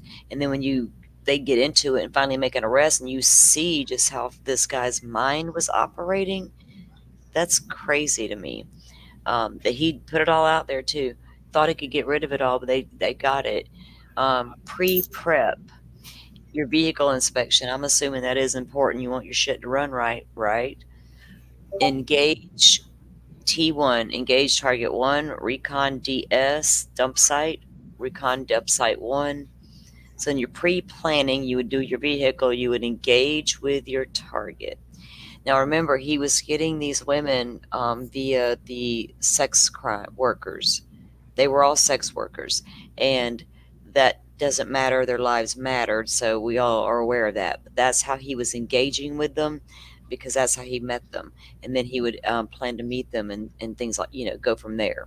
So then he would recon the dump site for that, the locate the dump site, the weather report. Obviously going to be important if you really thought about your shit. Recon the video cams and the zone pick for the video cams. And then you got your prep, set up your stage. Now, set up your stage because he's fixing to do that right here on this list. He has a holding area and he has to build this table. And when he does, he's going to put a crossbar on that table to make it sturdy. And he's going to put this thing called a hard point in the ceiling. And there were a lot of us that got this document early that had to Google what that was. And we were like, oh, okay. All right, then. This goes in the ceiling. And it's like a little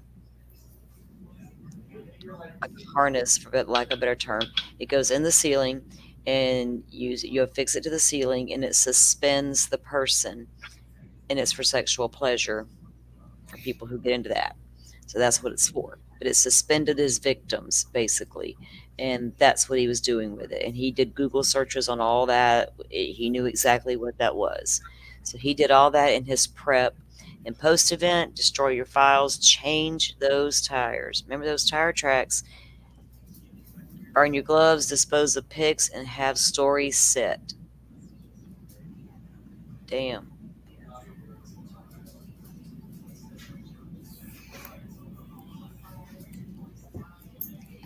And you know how much thought you have to sit there? What do you do? Sit in your dark, lonely room and think of all that? I mean,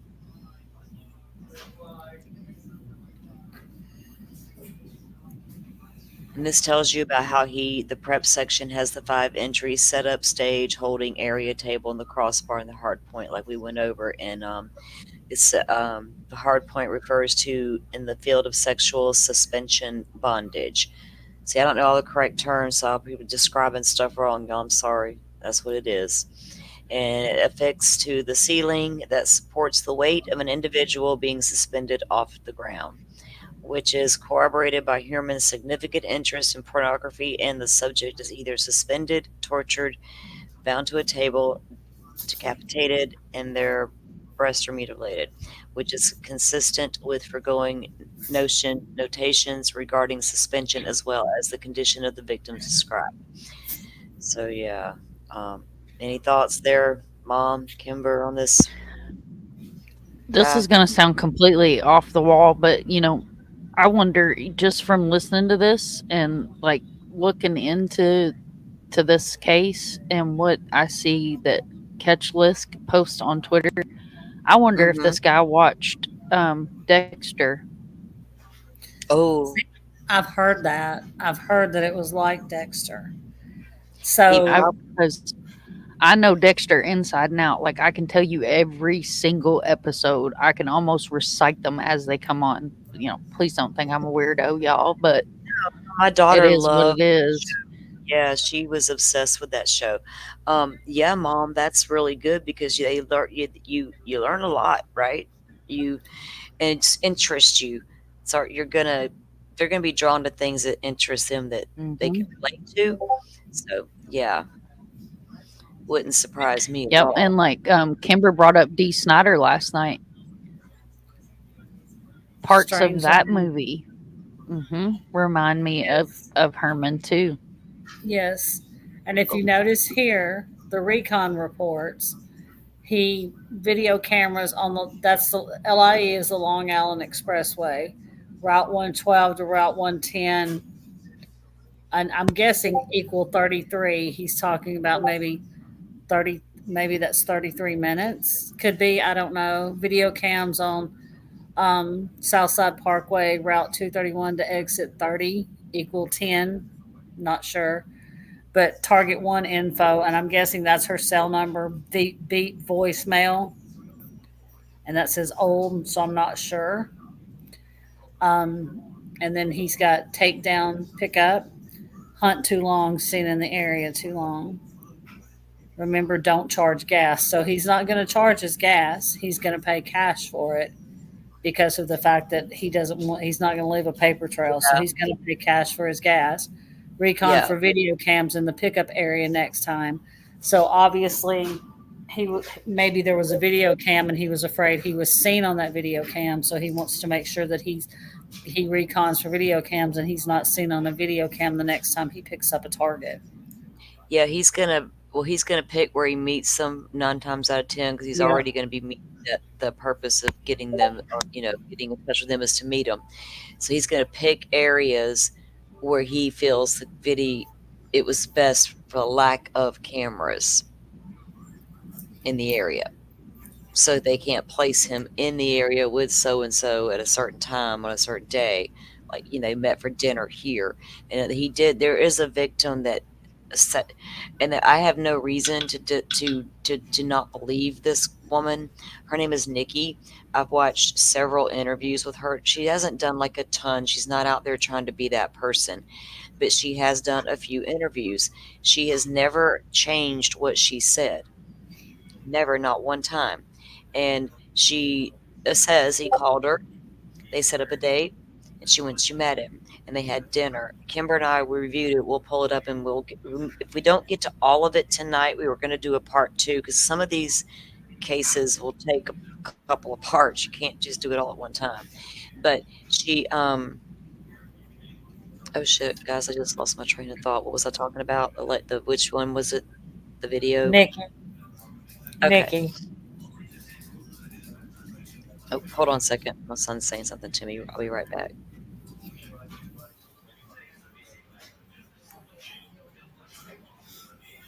Okay. So this girl was in the industry. So she goes and she meets him and they have dinner and they start talking or whatever, and she said he was telling her he was into true crime and asked her was she into true crime. And she told him, "Yes, I am actually." And they began talking about serial killers and things like that. She said then he brought up to her, "Well, have you heard of the Gilgo Beach murders or something?" And she's like, "Well, yeah, I have, because she lives there on Long Island." And so she said then he started knowing, or he started saying things that gave her the impression he might have been there because he knew more than what the cops had told the media, more than what she had heard in the media. You know what I mean? It was bizarre to her. And she just told him she needed to go. She wasn't going to go with him. And he kind of said, "Well, you can just leave your car here and go with me." And she's like, "No." And she ended up leaving. But she had told two of her friends about it and about how creepy this guy was. And she was very suspicious of him. And he brought that subject up. And so then when he got arrested, I just watched the new video where her friend was like, that when he got arrested, that was the guy she had told us about that night. So anyway, he that's what he was doing. He would go meet them, so he was picking areas where it would be the least amount of people to see them, I guess, on camera. And don't charge that gas because you don't want no paper trail. And these are this one was the one that I had to read like twice.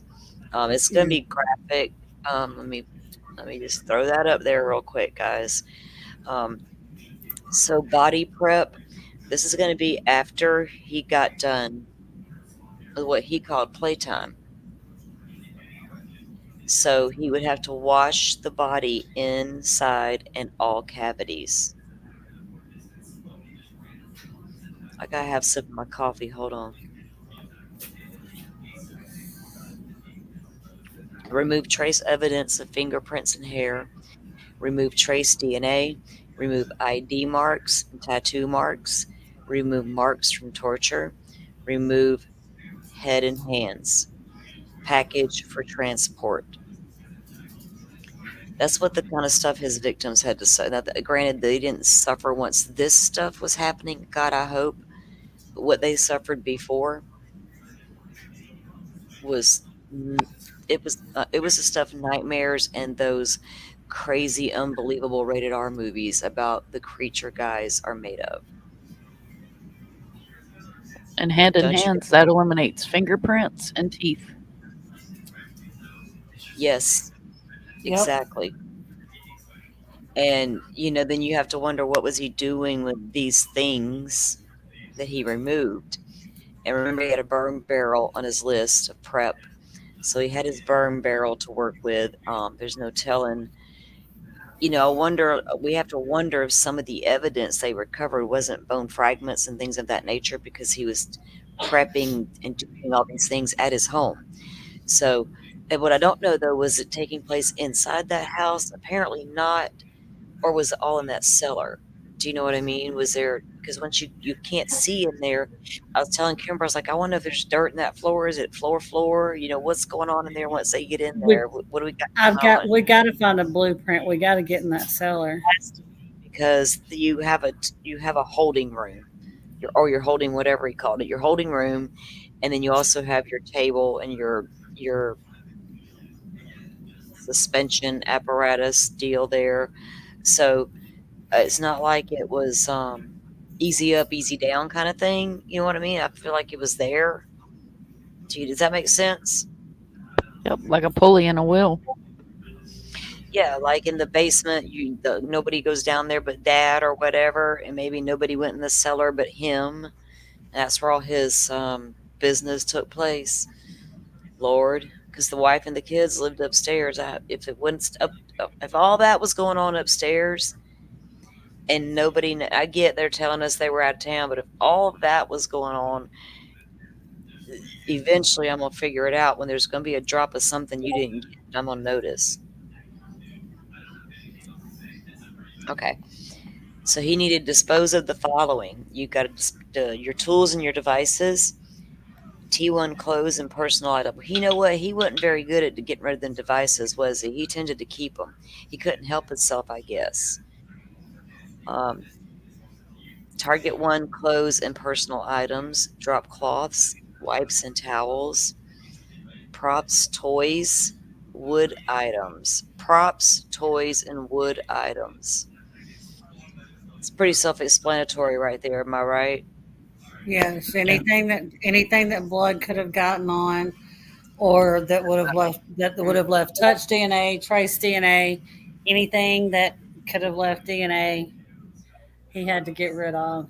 Anything that Yep. T1 touched. Well, yeah, but this is what he was using, to Right, that's what I'm. To yeah, torture them. sexually tortured. Good Lord, Yep. anything that's crazy. The stuff that these people do to people. What you would, or that's above and beyond. I'm gonna flip out because I got a mom complex or something like some serial killers, and I'm just gonna go out and target women that look like her, and that's it. And you know what I mean. Not that that's it, but you know what I mean. But then to Right. take it to these type of extremes where all these torturous things are involved and you're doing all these things, and that's kind of next level. It's takes you into a deeper dive into if you ever took a walk in alleged serial killer or serial killer's mind, it's not a pretty place to go. um, you can't stay there long. I don't like staying there long. I'll go there for understanding for a minute, but I got to back out for a minute to go have a cigarette or something and calm down because it ain't pretty in there. But anyway, so tools and devices, the clothes, the drop cloths, the wipes and the towels, the props and the toys. Okay, anything that touched target one. What you wore, destroy books and computer files, burn gloves, and dispose of your plastic bag to avoid trace. Because remember, they batch it back to anything they can tell if it came from his house even by the box. So this tells you a bit about how the body prep document went. Victims were decapitated, dismembered at their arms below their elbows. Additionally, each of these victims' remains, as well as the remains of the Gilgo Four, were indeed packaged for transport, and are, as this section indicates to do, further increasing the significance of this document's presence in Horman's laptop or computer. Finally, this section also includes note to remove ID marks. As noted, the examination of Miss Taylor's body in 2003 indicated numerous sharp linear injuries to the victim's skin, specifically around where Ms. Taylor's tattoo had been located, which investigators believe was intended to inhibit the identification of Miss Taylor's tattoo, therefore Miss Taylor in a manner consistent with HQ planning document. So in in their minds, he's aligning with his own stuff as with what these victims were found. So So here's what I find kind of strange, because I know a lot of serial killers like to keep a souvenir. He did not. mhm. He did not. He did not keep a souvenir. So clearly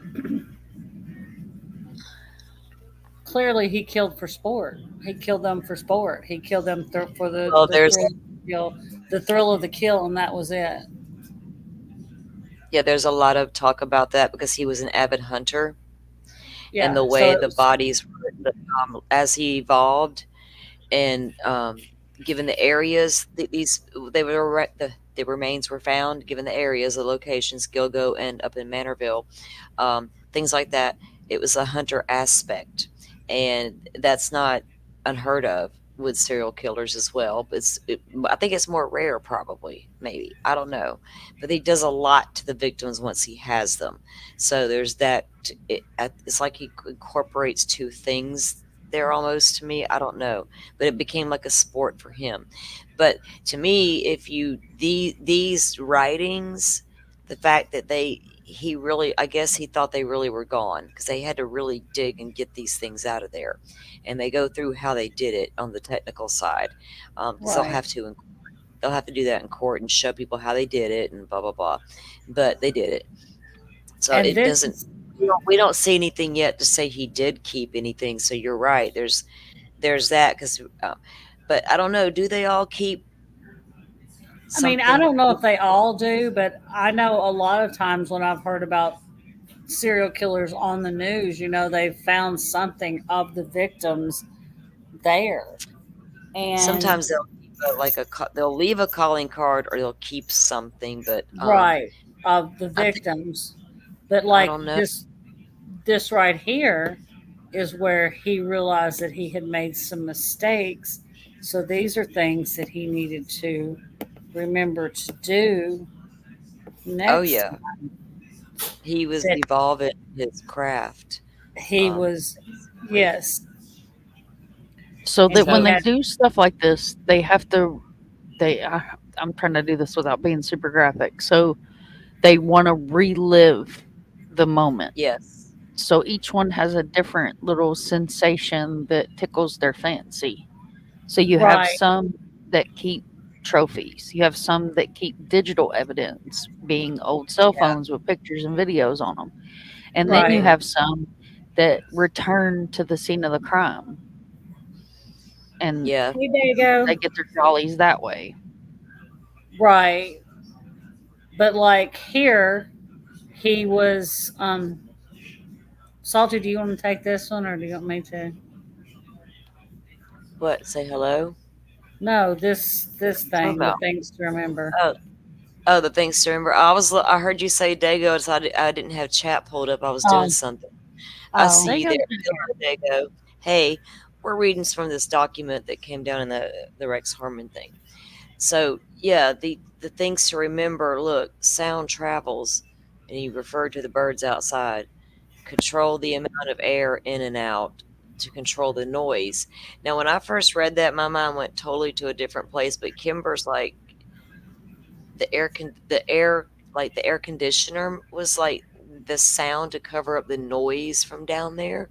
Did that what that meant? Is that what that meant? To turn on the system so it would mask the sound of what was coming out from down there. Sound travels. Control the amount of air in and out to control the noise. Um,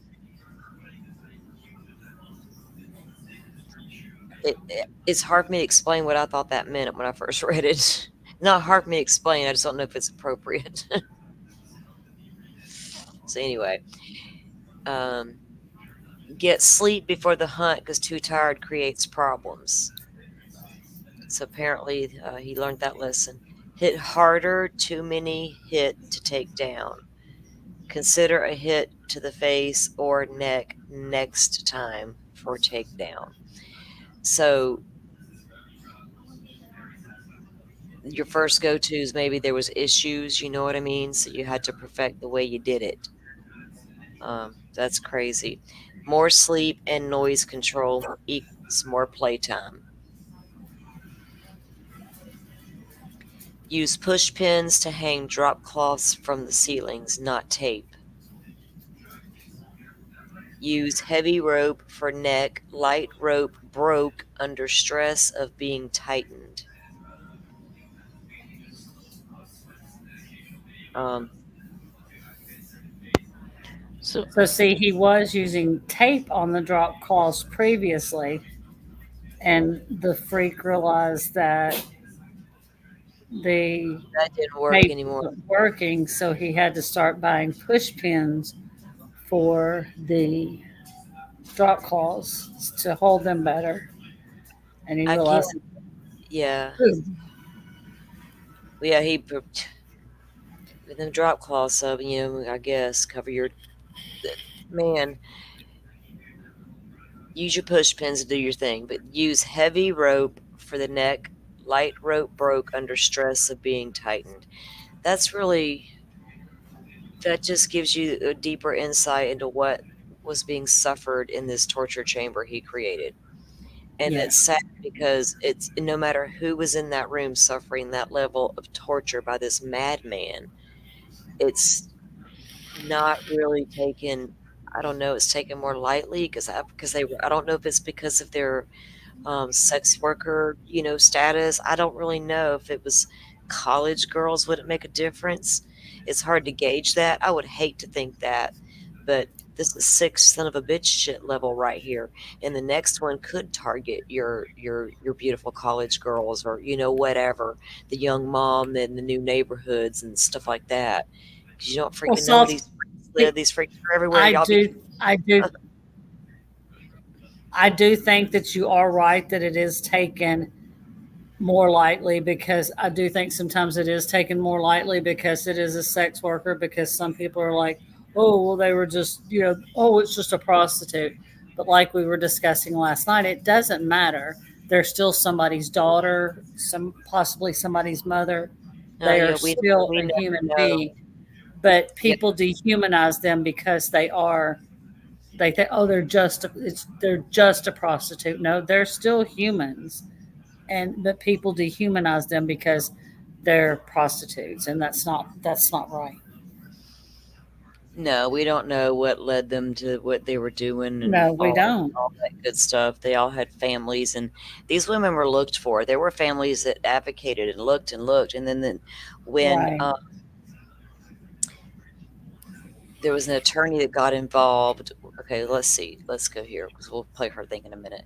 The notes. So spur of the moment cover, Stockholm syndrome. Do y'all know what Stockholm syndrome is, right? Yes, Mom. that's when your hostage makes friend. You make friends with with your captor. You Yeah. get a connection with your captor. So he needed to gain trust and things of that nature, Yes. because you're going to have a harder time with somebody who's suspicious or doesn't trust. They're going to be more resistant, take longer to control, type thing. So I guess you would one dinner you're going to be able to profile that. If you, no, I don't think so. The more He you may do, have he may have the been telling them too once he got them in the cellar. He may have been trying to make them think about this. Wonder if when he took them back, he tried to make them comfortable. Oh, I'm not going to hurt you. Blah blah blah. Try to make a connection with them before he did anything. You see what I'm saying? Ply them with some booze. Try to make them comfortable so that they didn't think he was going to. He didn't. They didn't think he was going to hurt them. That could have been a case too. yeah, just gain. I don't know how long you Gain kept them their down. trust. I I don't don't know know. how long you kept them, but So gain their trust. well, if the okay, so out of the six charges, if the police are saying they have records to say the wife and children were out of town. She did go overseas a lot and visit her family. She went to Connecticut a lot. There was a place out there that she would go to. So all six times they are saying she was gone. He does have, you'll see in the documents throughout here where he has a calendar and he has marked on when she's going to be gone, 3 or 4 days at a time, and he knew those days, and they line up with when police say these murders occurred. So he didn't do this in a matter of a few hours and then disposed. It went on for a couple days before. You know what I'm saying? So there goes your Stockholm because he's got him for a couple of days doing all these things before he ever ends it. Um, so during his notes, look at the painting. What, why, who? What? Do y'all know what that is? Look at the painting. What, why, or who? What, why, who? Okay, so you have 5 steps. So that would be 3 of the 5 steps. The what being the person or the place, Mm-hmm. the why being the means or the capability to have the means, and the who being the victim. Gotcha. That's perfect sense. Very good one. Is there a painting called that? Look at the painting. He's got painting in parentheses. What, why, who? Then he has organized versus disorganized. And then he has page 162, sex substitution, page 163, page 175, mutilation, disorganized. And there was also apparently a book that was just found in the recent search on the kitchen table. And listen, he's been arrested in jail all this time. His wife and kids are still living in that house. So they just went in and did a second search after all this time. And on the table was this damn book about serial killers and murders. And it was written by a detective, like a well-known detective, retired guy that just put any what it was crime scene photos. That's what it was. It was a book of horrific crime scene photos, all compiled into one book. And anyway, there was apparently, allegedly, a copy of that book found in that home just a few weeks ago, sitting on the damn counter. So I don't know, Is it so the, there you go with the pages on the book. So there's is it yeah, that Mind Hunter paperback authored by John uh, Douglas?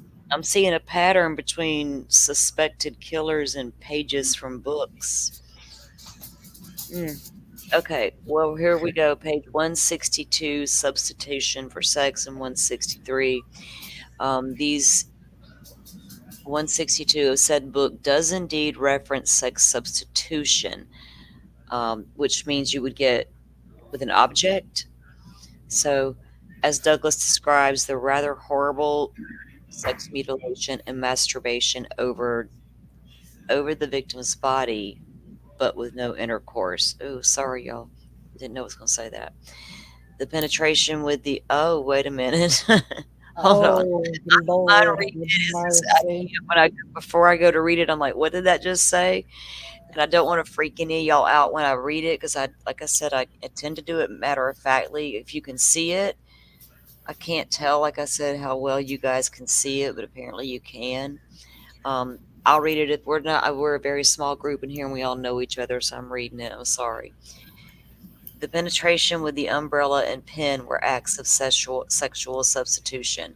On page 163, Douglas opines that the perpetrator of such a crime, i.e., sex substitution, would be disorganized killer who would be compulsive and perhaps living with his parents. What? On page 163, Douglas opines that the perpetrator of such a crime, sex substitution, so somebody who was into that, would be a disorganized killer who would be compulsive, living with their parents. Huh, huh. What book was this? Okay, I'm gonna get It was distracted. it was Mind Hunter. Oh, okay. It was Mind Hunter by Right. John Mind Hunter by John Hunter. I wrote it down. By John Douglas. I'm sorry.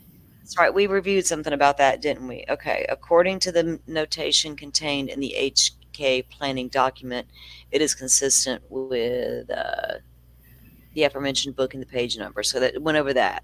So then you got another page, 175, mutilation, disorganized. He goes in, and I don't know if here's a little bit of that about this painting deal. Let's see. On page 19 of said book, Douglas notes that while he was still at the FBI, he always advised his agents if you want to understand the artist, the perpetrator, you have to look at the painting, which is the victim. Very interesting. We've looked at many paintings over the years and talked extensively to the most accomplished artist, according to the note above, contained at Heuermann's laptop computer, to look at the painting, yet again points to the aforementioned book at the source of Heuermann's commentary. Finally, other notations contained in the HK planning document, spur of the moment, cover, Stockholm, and more. So they talk about the things that he was writing about. This tells you about the task force. During the initial search warrant execution in July of 23 at the target resident, the task force observed Heuermann possessed in his office the book entitled The Cases That Haunt Us, um, which outlines the facts, evidence, and victimology of several notable serial murder cases. So, serial killers studying serial killers. Imagine that. The Gilgo homicide task force members believe that the totality of circumstances surrounding the HK planning document, including Heuermann's attempt to delete its existence, points to as Heuermann's self-education and homework on the topic of carrying out serial sexual murder. Okay.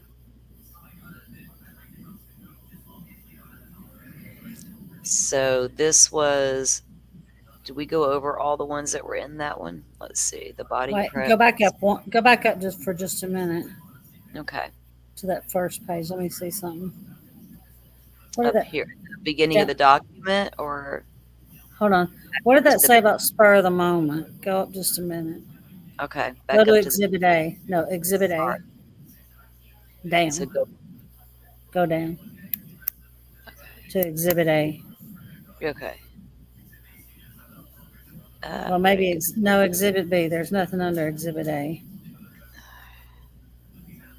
go? It was up in the document what you're talking about.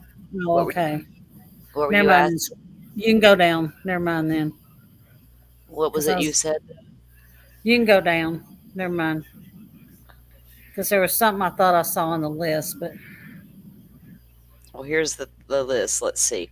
There was the problems. We went over all the problems he would list out. yeah, His hair and his fiber, plastic bags and all that, the yeah, fingerprints, the truck stuck, those damn tire marks. Um, and then yeah. here, We saw uh, all that ratchet cargo strap. We saw all that. yeah, where he built his table Same and note, spur of the moment.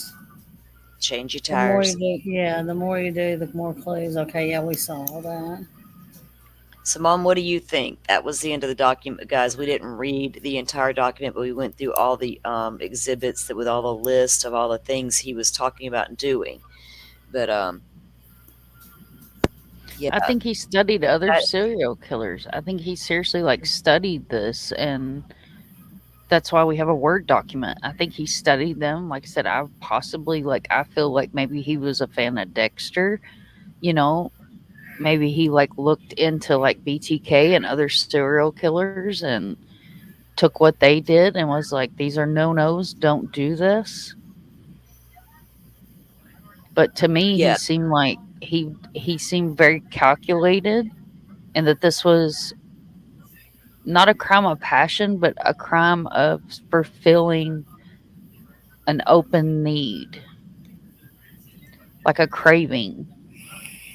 yes, you're exactly right. This Because was some of something these guys lay dormant for years. They lay dormant for years, and that it's an uncontrollable craving. they can do that because there's a couple of them that have went a few years between what Hmm. they that they like you said they go dormant for whatever their individual reasons might be. It's never going to be the same um, for each one or whatever. But this guy was seriously taking a look at what was going on with about perfecting what he was doing. That is, he was doing a lot to these women. There's a lot that's in those documents that describe way more than what we went over there. Yeah, Like I haven't posted them, but I will. I'm not above that. It's just it's in a document. What can I do? You know what I mean? It's not like that. right. But and then you can read them on your own as well. But it's crazy. It's disturbing the world that we live in and the minds of monsters, no pun intended, You're and what they're absolutely capable right. of. You are absolutely right about that. That's it really is Dago still in here? Dago, if you can hear me, check the DM on Discord. Um it's like I was saying, and then when I was started reading through that, to know that this isn't like something like this isn't like something we heard that was happening 20 years ago. We're like, oh my God, this was happening now, current stuff, over the past 20 years. That's pretty Hmm. current over time doing that. Um, and all the planning that we saw that went into this and the thought and then the level of torture to these women while he had them captive and then what he did And to prep them. It's if you insane. think about Jeffrey, like I call him Jeffy, but if you think about Jeffrey, some of his victims, he kept them around. He kept them around almost until he couldn't keep them around anymore, and then they Yeah, never left the apartment. They were there with him in that little fancy little barrel he had going on, or in the refrigerator, or and then he chose to take it a step further, so they would never leave him, certain ones. yeah, Again, not trying to that's be graphic, but, yeah. Go, it's you know, yeah, they all have their little, like I said, their little the thing that tickles their fancy. yeah. Well, They would. after me do. There was another. What I thought I heard something that was weird. Um, there was another case. It was a guy who had what four women held in the basement of his home. They were chained up. The windows were all secured up and all kinds of stuff, right? And one finally got away, and it was he had had them down there for a while. He had Mhm. just like collected them basically. And I wish I could recall the name right now because it was years ago. But I was like, I was astonished. I was like, man, that that's tells you how crazy is right there. You just never know where it could be. Let's see, Are you because looking for a Bagooger, Mom? I see her. She all stretched out there. Let me see something.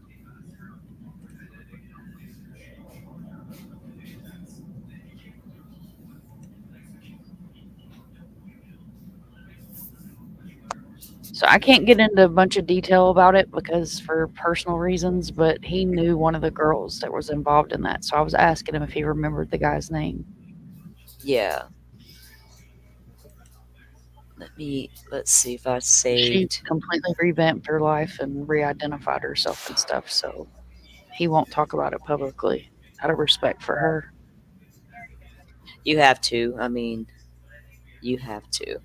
It Um, kills me though, like just the me part of it, yeah, that he knows like internal details and I can't share it.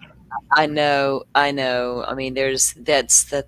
Uh, Sometimes there's things that you just want to share so bad, and there's things you don't. You really. It's really best not. Even though I preach share, what that's a thing. Information is important as long as it's done right, and all the things you get it. But obviously, but it's hard.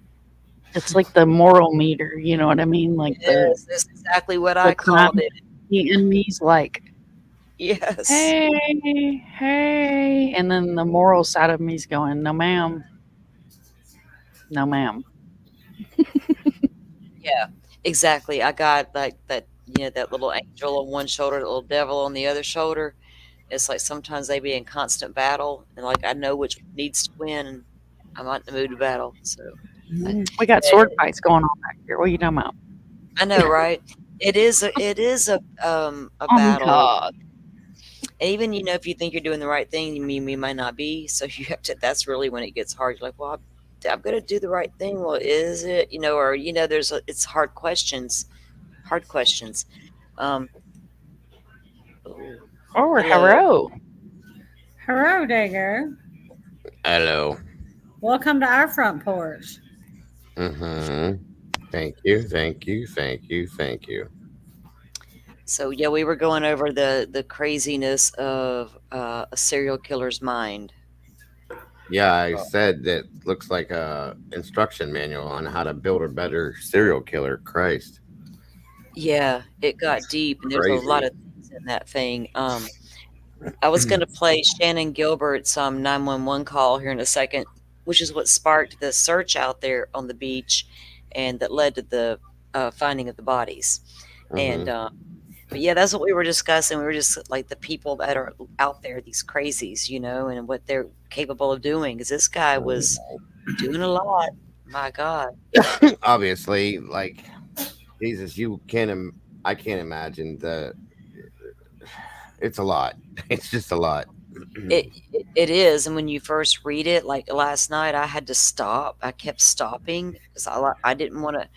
Some of it I didn't pre-read, unfortunately, because it just took me by total surprise too, a little bit there with some of that stuff. But Well, last night I kept stopping, going, "Okay, let me catch my breath. Let me light a mhm. cigarette. Hold up, you know, let me read that again. Make sure I read that right." Yeah. envisioning envisioning everything that this person has done, this creature has done, this monster over the period of time that he did it is insanity to me. I've sat like when I first saw this case pop up, I was just like, wow, that's a lot. And there just more was added and more and more. And here we are again. It's like, when is it going to stop? And if it, you know, it's Hmm. just so much. It's so much to take You in. just It have to really be is. careful. There was a neighbor that spoke to a news crew or the local news there early. Um, this guy, they kind of like say to themselves, kind of people, family, or whatever. They're like, we weren't friendly with all the neighbors. Nobody really knew a lot about them. But he Hmm. was like, the average guy in a decent area. This was apparently, I'm not from Long Island or Massapequa, none of that, but from all accounts, it's a nice, decent area, Yeah. you know, with homes and stuff and such. And then to find out your neighbor is this and all that, could a house of horrors next door is Right. insane.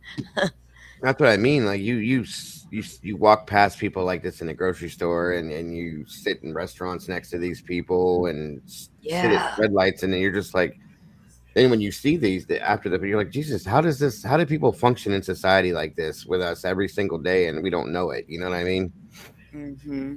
It's crazy. Salty Doodle wants to know if you met Ariel Castro. If I met him, No, Meant if you meant out of Ariel Cleveland, out of if I, Cleveland. if I did I men what now? you If were The you one talking that about. meant kidnapped those girls. the one that kidnapped those girls. Oh, I think that you know what? Yes, that name Mm-hmm. is familiar. Yes, yes, yes, That's yes. that's not that far from me when that where that happened at.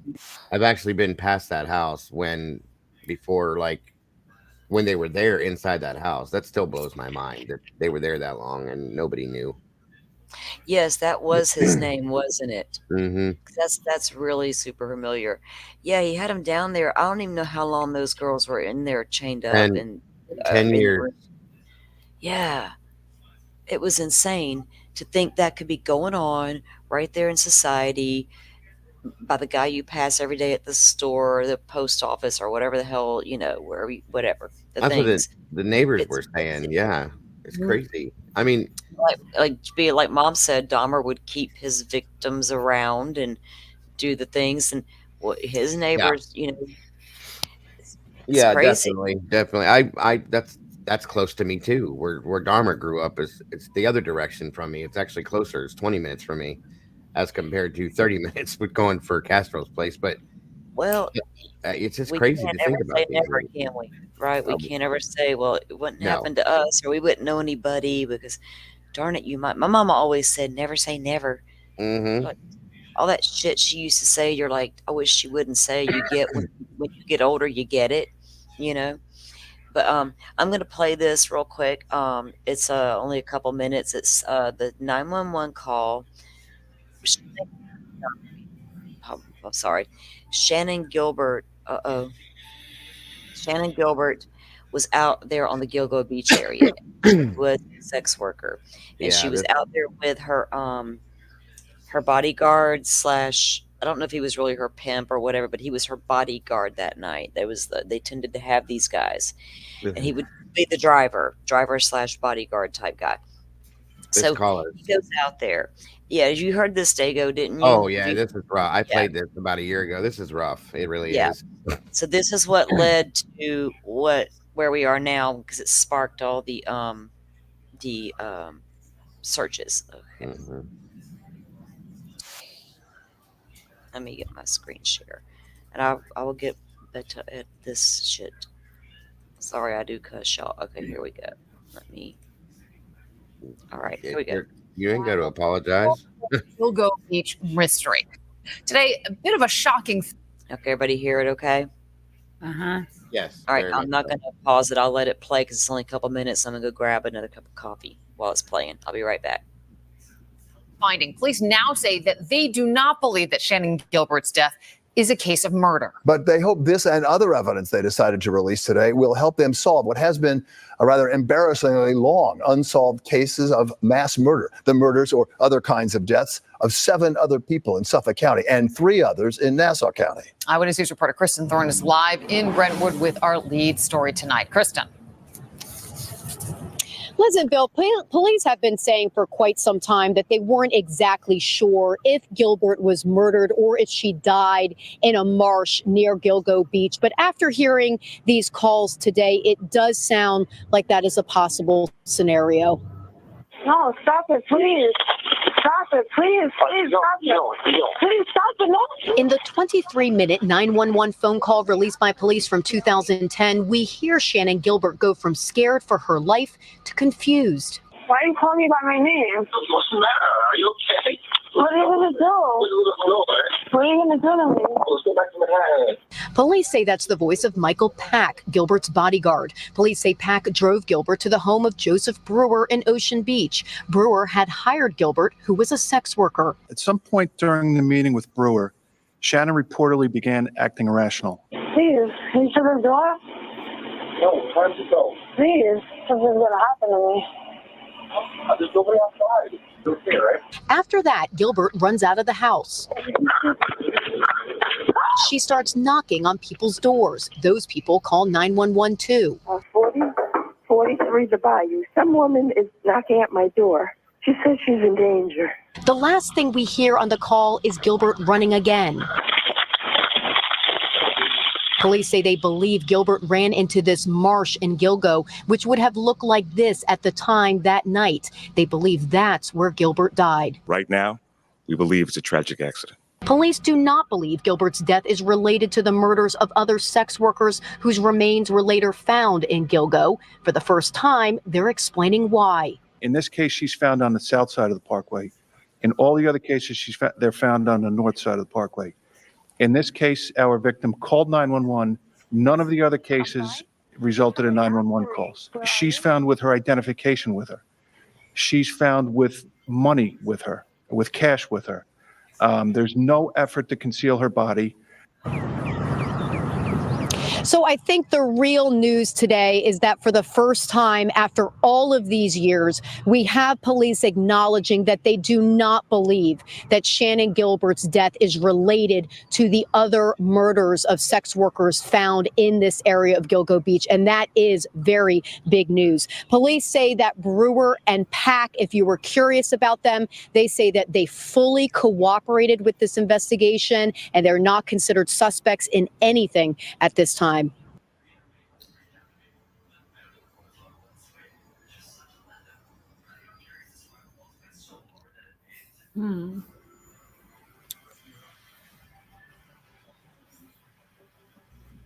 I was muted. So they don't really have any ties to tie her into the Gilgo murders yet, or it appears to be unrelated. Do you know what I mean? Right, but they don't know for sure. Well, like, did But she there are, normally, if he got his victims out there, they would already be deceased, true. so they wouldn't have escaped because he doesn't have time to do all those things he was going to do out there on Right. the road. So I think there's a Let's go. really good chance that Shannon's was unrelated. And the attorney that represents her family, I think, is now convinced of the same thing. But he also now represents some of the other victims' families in the Gilgos because he's very, on this case. And they've had investigators looking at Shannon's case. And I don't think, looking at what they do have, that it really ties to it yet. She was Well, taken to a house out there on that, out there. So go ahead, Dagoka. What do you think? I was just going to say, I do have my questions about the doctor. I was starting to research into this, and I got overwhelmed with trying to put a connection together with the specific, I can't think of the doctor's name right now. Oh my God. You know who I'm talking about, though, right?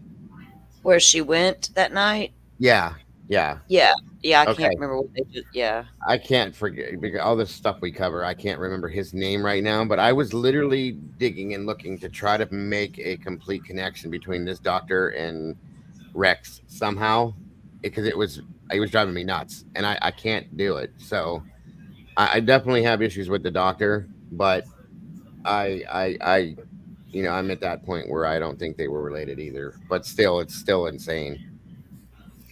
Well, there's the attorney that represents that Shannon and the a couple of the other families.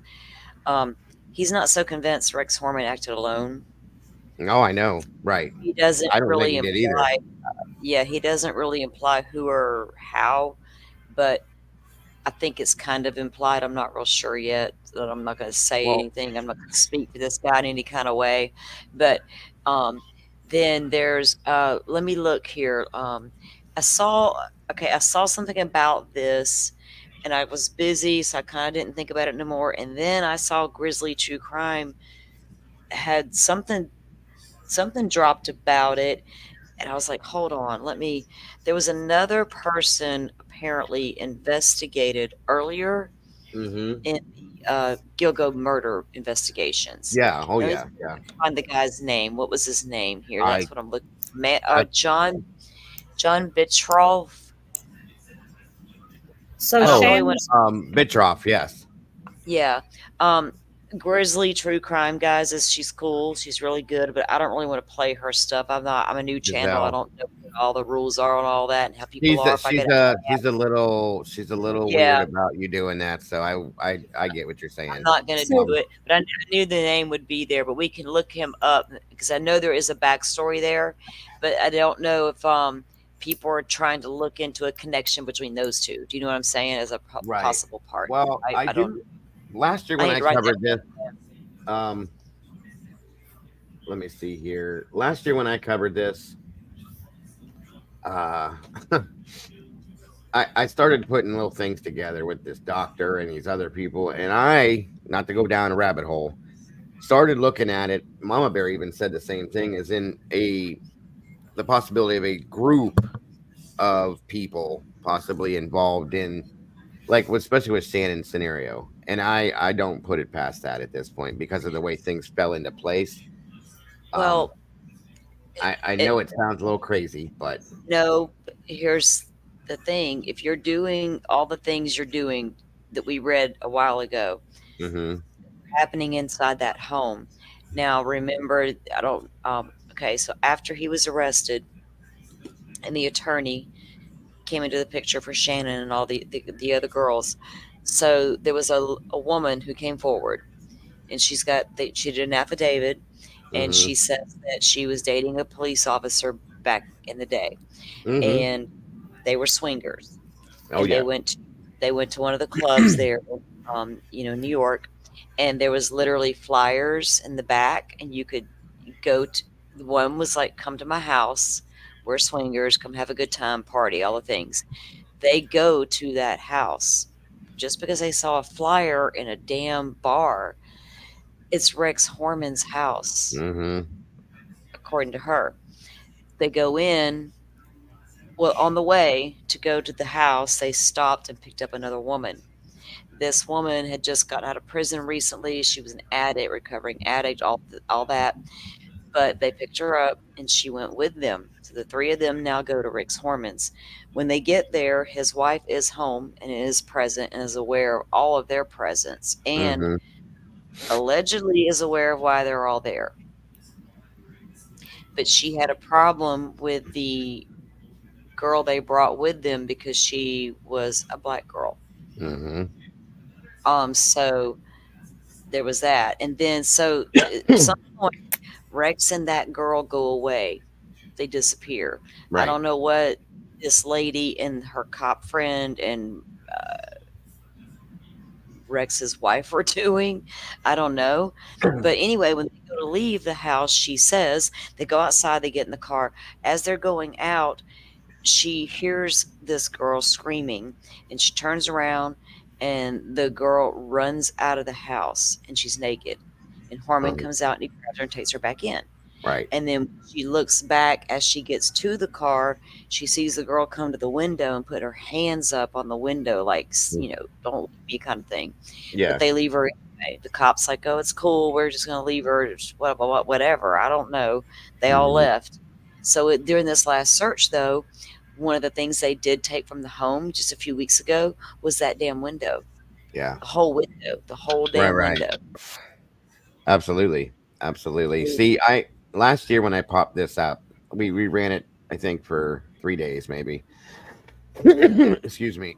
Sorry. And I got a couple emails from some people. One of them was, which is where the whole group idea came from, that this lady, I can't remember her name, it's been a year now. She said she believed, she lives in that area, that there was a club of these people. It was almost like a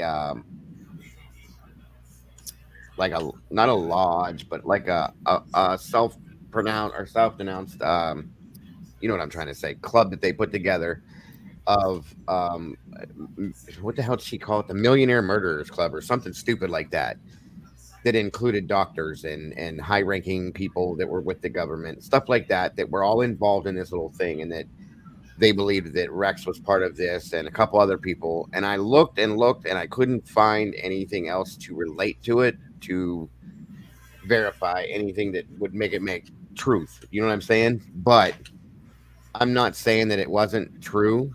I don't know. Um, uh, I'm not saying it wasn't, but I'm not saying it is. But it would, honestly, it could make sense. Because of how I have issues with this whole Shannon thing and the way that went down and Yeah. all the people that were Yeah. around her. That's the problem right there, was everybody that was around her and how that went down. That's what makes me go, okay, maybe. Yeah. Hey Barbara. Good to see you, Miss Barbara. Yeah, Miss Barbara's been chilling out with us. It's been nice having her in here. Thanks everybody for coming in. Who is that? F Truth Not Feelings. I don't think Huh. that's him. No. Okay. Well, hello. All right. So yeah, that the name of that other guy was the John Vitroff. So I don't know if that guy had I a have that backstage, a little something on him backstage if you want to pull it up. So let me ask you this: did Shannon's family get a call as well? Because Doodle said Her parents did get a call. I don't know. after That's she a was good murdered. question. My Doodle, understanding is that her parents were called. did her parents get a call, Doodle, after Shannon was killed? Did after she died, did her parents get a call as well? I'll have to go back and look at that attorney's post and look at the stuff he has said because he's got a lot. He's got press conferences out there. They're out there, and he tells you he don't mind giving details, right? So if that's true and that happened, he'll tell us about it. And I need to go back and review that because that's a really good question because that would lead you to because that could be an indicator right there. It's great to see you, Miss Barbara. Yeah, Doodle I said threw, yes. Doodle said yes. Shannon's family did get a call after that's she what I was thought. deceased. Um, the thing that I threw back there for you, Salty, it just tells about John Vitrol, Oh, and it's up to you. I just was giving it to you in case you didn't have anything. actually, I don't. Where's it at? And How they do I do? It's I'm in back private.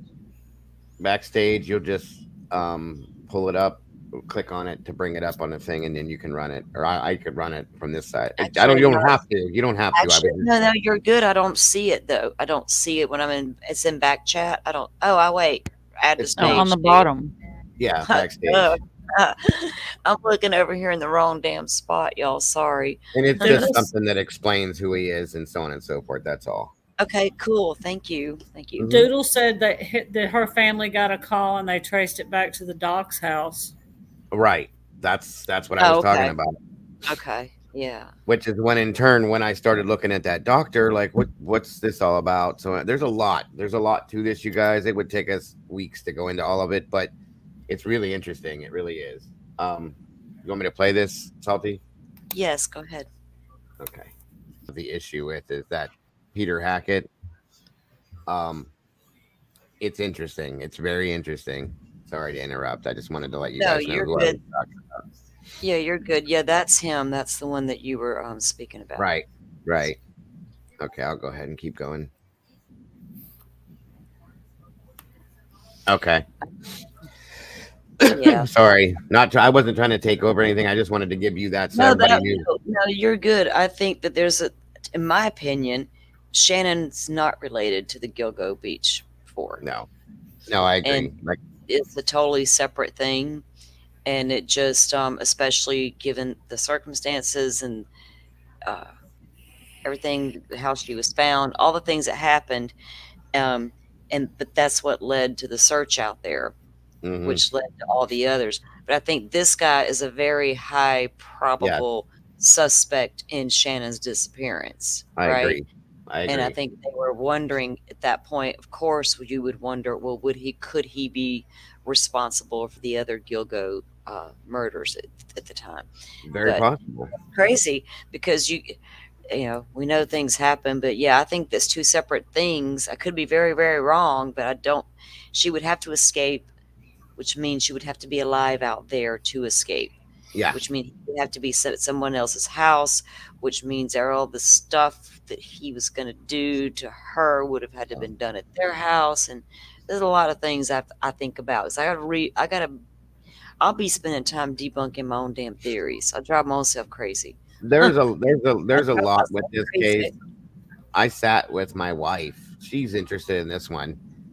We sat and read and read and read and read and read. Stopped for a while, went back and read some. There's so much to it and so many different angles you can look at this with. But once you break it down, I agree that I don't think that Shannon is related to the other ones. Personally, I can't take my mind off that doctor. There's something about him that really bothers me. Well, Really, really bothers me. yeah, and it sounds like the girl was given something Yes. to cause her to react Yeah. in this afraid way. And not that she shouldn't have been afraid. Something could have been somebody mean could have been very much after her, but something caused her to run like she was doing. Yeah. What Oh, yeah. Yeah. Definitely. what triggered that? Why wouldn't they want her or allow her to leave this whatever situation was happening? You know what I'm Mm-hmm. saying? You don't just One when hundred percent.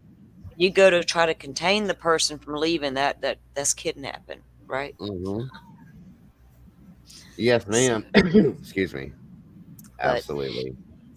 well, we've been going for almost 3 hours, guys, and we really appreciate you being here. Um, I'm probably going to shut it down for the night. Um, get some sleep later. I told myself I would later, but I think I think I'm gonna run a I'm late, getting late, ready late here. show. Um, Yeah, a super you're late good. show.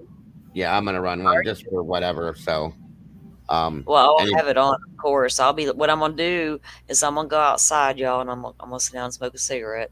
I'm gonna get something to eat, and I'm gonna get on my bed, and I'm gonna lay down and listen to the stream. Yeah, absolutely. Like I said, it's not going to be anything extravagant because it's so late. But I do want to Man, run one just to hang out or whatever and talk about a little bit of something. So last night I got to this point where I got really comfortable, and I could not stop yawning. yeah, And it was like I couldn't. I was like, I don't know what's gonna happen here. I can't stop yawning. It's horrible.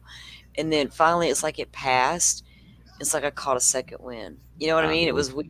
And then I was all there for a bit. But yeah, Yeah. Last night was a good conversation. I enjoyed that a lot.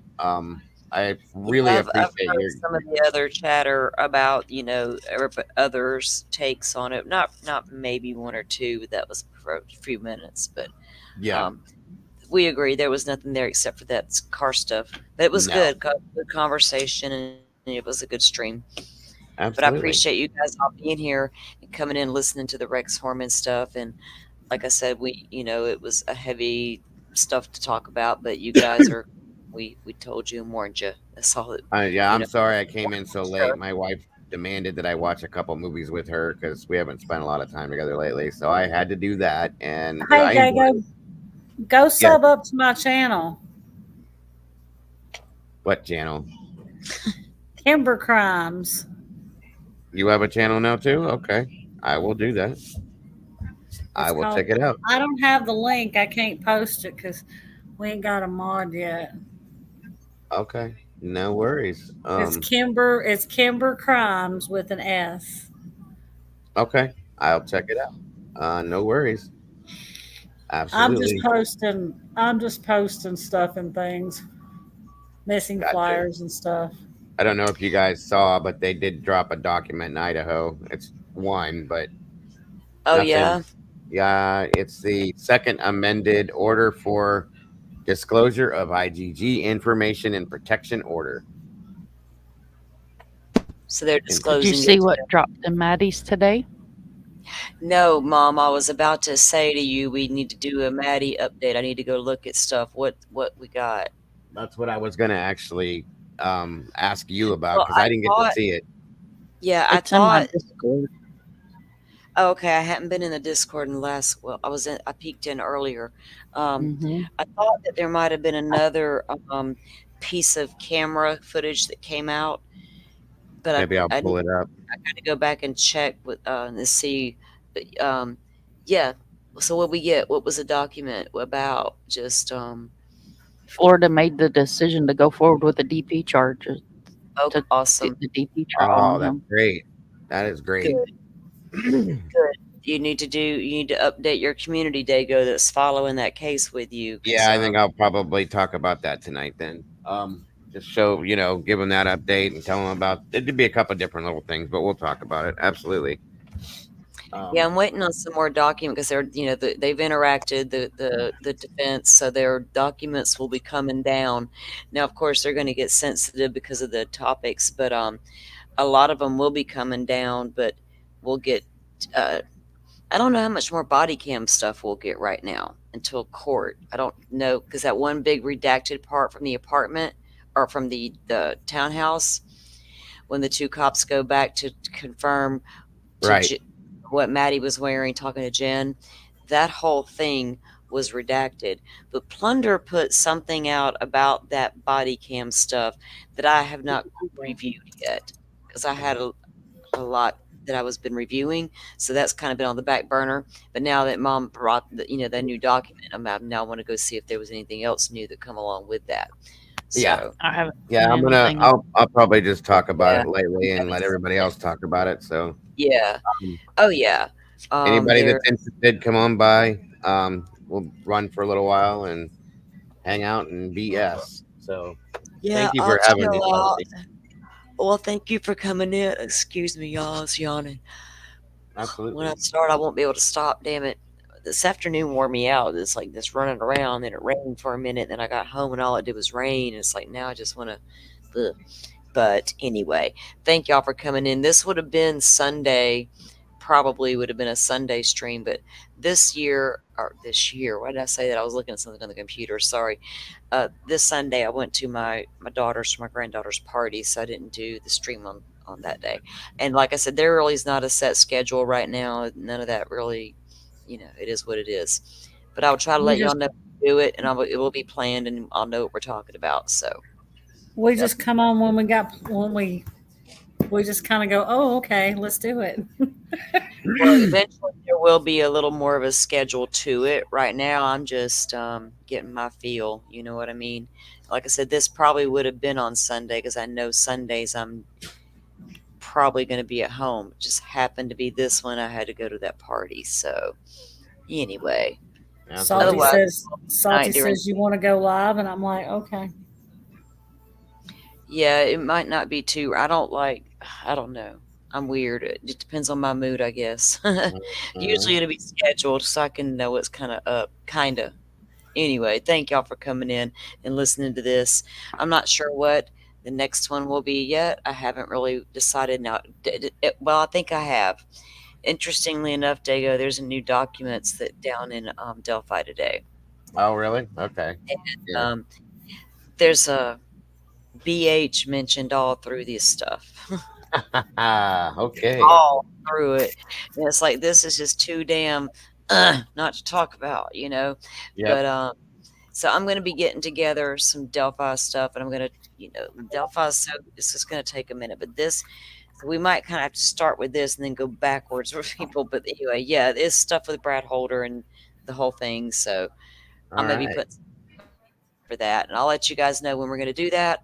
It'll take me a couple days to get everything together that I wanted to get together on it, for the way I want to present it. Because I'm not trying to, yeah. Anyway, And I'm gonna see Absolutely. if I can dig hard around work. and see if, and I'm gonna see if I can dig around getting that seller too, Salty. Yeah, and remember, guys, let me pull up Abigail Velez. Remember, we had her flyer pulled up. We were talking about her. Yes, Mm-hmm. Abigail Kate Velez. She's from Tennessee, missing in Florida, was on vacation. So she was down here in Pensacola, Florida with her family on vacation, and she went missing from a local hospital on June 6th at 9:30 p.m. And that is literally all we know. And that's literally all I could find. And the few things I did find were posted to Facebook from missing persons groups or advocacy pages. And so there's that. I found one thing on the local news on the Facebook page finally after so much trolling. I found one thing on the local police department page. So there's not a lot out there about her. So all we can do Mm-hmm. really is share if there's no official flyer because there's no Amber Alert. It appears Dago she left this hospital and just walked out on her own accord, but they're not confirming that. We have a This screenshot from the video. We can see what she's wearing, um, but we don't. It's just a screenshot from the video, like I said, of didn't her it She, walking. didn't this just happen? A similar situation just happened not too long ago. this happened on the 6th. She is 16 years old, dirty blonde hair, green eyes, 5'6", 130 pounds. If you have any information, No, and you I can, mean, I mean, didn't we have somebody else, a male, have the same type of situation where he disappeared from a hospital like this too, not too long I ago? I There's don't. been Oh, that was in Tennessee. That was Christopher Frankenberry. They did find That's it. him. That's it. But Okay. but Sorry. this girl okay. was on. This girl's from Athens, Tennessee. But she was down in Pensacola on vacation. You can get a better missing flyer from the Aware Foundation. They do have a missing flyer at the Aware Foundation. It's a Sorry. much better missing flyer. Um, Okay. and they do have it does have the number to contact the Pensacola Police Department. It does have the case number on there. The Aware Foundation does great missing flyers, Okay. so Thank you you. can get a better flyer from the Aware Foundation. They do have that picture that was just on there, plus a couple of other pictures. They have 3 pictures of her on there, and it does give the address of the hospital, which Salty knows. Salty knows the address of the hospital because Salty's very familiar with that area. So, Okay. Yeah, but it does have that this it, flyer is on my. I got it on my community tab, and Kimber, you have it on your community tab as well. So y'all should be I've able to got, go to the community tabs and grab a flyer. And if not, I can yeah, send you one day. Y'all can share, Mom. Because as long as all we can do is share, right? There's no information. I don't know if the right. family's still here. I don't know any specifics. I've looked around, nosed around this afternoon, seen a little bit here and there on Facebook of chatter, but nothing pertaining to her or what could have happened. But like I said, it did appear that she just walked out. But this is a brand new facility. Like I said, state of the art, everything, including security cameras, well lit parking lots, very busy high traffic area as far as vehicles go, because it's right there by the interstate. So high visibility. So, Gotcha. I feel like if she walked out the door and went to the parking lot, that she's going to be seen. Even leaving the area by foot, she's going to be seen. You know what I mean? And So, nobody knows why she went to begin with to the hospital then? no, can't even figure No, that out. So my first Very question was, she's a limited. minor. Yeah, she's a very minor. limited. Why was she there? Was she there with her parents? What's the deal? And so I don't know if she was there as a patient. Even the news hasn't. I Right. found one little clip from a local news that did air it on TV, but they don't go into any more detail than what we know right here, and they Gotcha. don't say if she was the patient or not. So I did put in a message to somebody locally, and I haven't checked actually to see if they've messaged me back. I need to do that tonight. But if you Um, look her up, limited, the information's very limited as far as anything on the news or anything else. I did find out, I did look some information up. Her father is a police officer here in Tennessee. He's a yeah. police officer in Knox County, but that's all. Okay. That's I mean, Um, other than so that, we don't know Knox, more. so Knox County is Knoxville, Tennessee, correct? I think so. Yes, yes. Yeah. So yeah, apparently her father is, and I saw this on Facebook too, and Kimber has it that the father was a police officer from Knoxville, Tennessee area, and they were apparently here for vacation, and that's what we do know. And then we know that now I don't know if they were out at the beach at some point. I assume were they at the beach when she disappeared, and then it was even more odd to me. That wouldn't have been odd because there's a lot of people out there right now, but given and the hospital's not super far from the beach. But anyway, it's strange. Where how many times do you go on vacation then decide to walk away from your family or whatever? And why were they at the hospital kind of thing? What was going on Yeah, that we that's the biggest that if you can answer that, that's probably going to answer a lot of other questions if yeah. we can figure out why And she was there. did she have her phone with her or did she leave it behind? I don't even know the answer to that. Right. So Very much yeah. so. I'm All gonna keep right. my eye Well, on it, and yeah, I've got a couple things on Facebook I'm watching, so I'm gonna keep my eye on it. I'm looking for other information as it comes out.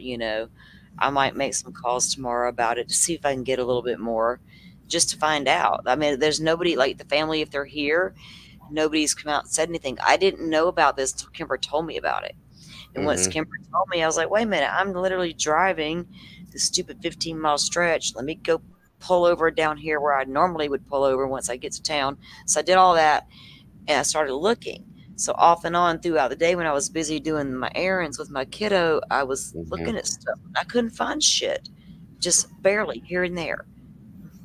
But I guess because there's no Amber Alert, nothing. And but then they did say um, they were wanting to look statewide, and I thought, well, no, they're not because there's not an Amber Alert. So I don't know if they see. Mom, wouldn't you think if they saw her get in a car in a parking lot or in that parking lot, there would be an Amber Alert? Would that I constitute tagged Nick Mick, FDLE, and TBI on Twitter. FDLE or TBI? I tagged all of them. Oh, that's right, TBI because she's from Tennessee. hmm There you go. Yeah, I tagged all of them. I said, "Can y'all put her face out there? Can we get some information?" Hello. yeah, because that would be my question. Because if you The met TBI somebody, knows who I am. yeah, I'm sure. I'm sure. I'm Oh, sure FDLE and Nick Mac know who you are too. Yes, I mean, yes. it's strange that you would just meet somebody on vacation and decide to run off with them. You know what I Yeah, mean? that's So, weird. I agree. so if I personally believe there's plenty of cameras all over that parking lot. Once she walked out that front door, they could still see what she was doing. Uh And huh. My fear is I hope they're not looking at this like, oh, she just walked away, ran got in away, a car. blah blah blah. Well, that's what I'm wondering though. Did she get in a car and drive away, or did she walk off that property? Because hmm I know which directions she would have had to have gone. I Right. know that area like the back of my hand. I know that because that's a brand new facility, and I know what all used to be there before that hospital ever got there recently. And it's hmm crazy to think how that area was when I was a little girl compared to what it looks like right now with that brand new hospital sitting there. And we hmm needed that. I'm glad they got it there. It's a great facility. But anyway, all that's beside the point. But I need it because I know if you walk out that parking lot and go to the main highway, you take a right. Interstate's right Okay. there. If you go to the right, you're going to go south toward Pensacola Beach. If you don't, you're going to go the other way towards South Florida, all the way Mm. down up through Tallahassee, Jacksonville. Take your turn down there by Lake City. Is it, Mom? I think it is. You're going to go to Gainesville, Orlando, Miami. Or I can go the other direction, and go toward Alabama, Mississippi, Louisiana, Texas, and beyond. There's Mm. many ways. Once you're in this part of Florida, you got many options. Yeah. So Right. I-10's a little I bridge. You can go either way. You can get on with that. Yeah, you can go a long, long way. It runs right through here. Runs right through. All right, ladies, I'm gonna jump off here. If anybody is Yes. gonna be awake, please, Mom. I don't know if you have to go to bed or anything, but you're welcome to join me as well. Okie doke. I'm gonna head over there. Thank you again, Salty, All so right. much Thank for you. Thanks, guys. Thanks, having me everyone, up for here. coming in. I will Thank you see for you. having me up, girls. I'm Bye gonna bye. get You're me something welcome. to eat. I'll talk to you tomorrow, Salty. Okay. Good night, guys. Good Good night. night. Chat, thank you all for coming in. Miss Barbara, Thanks everybody Dougal, for coming everybody. in. Thank you so much. We appreciate you. Good night. Good night.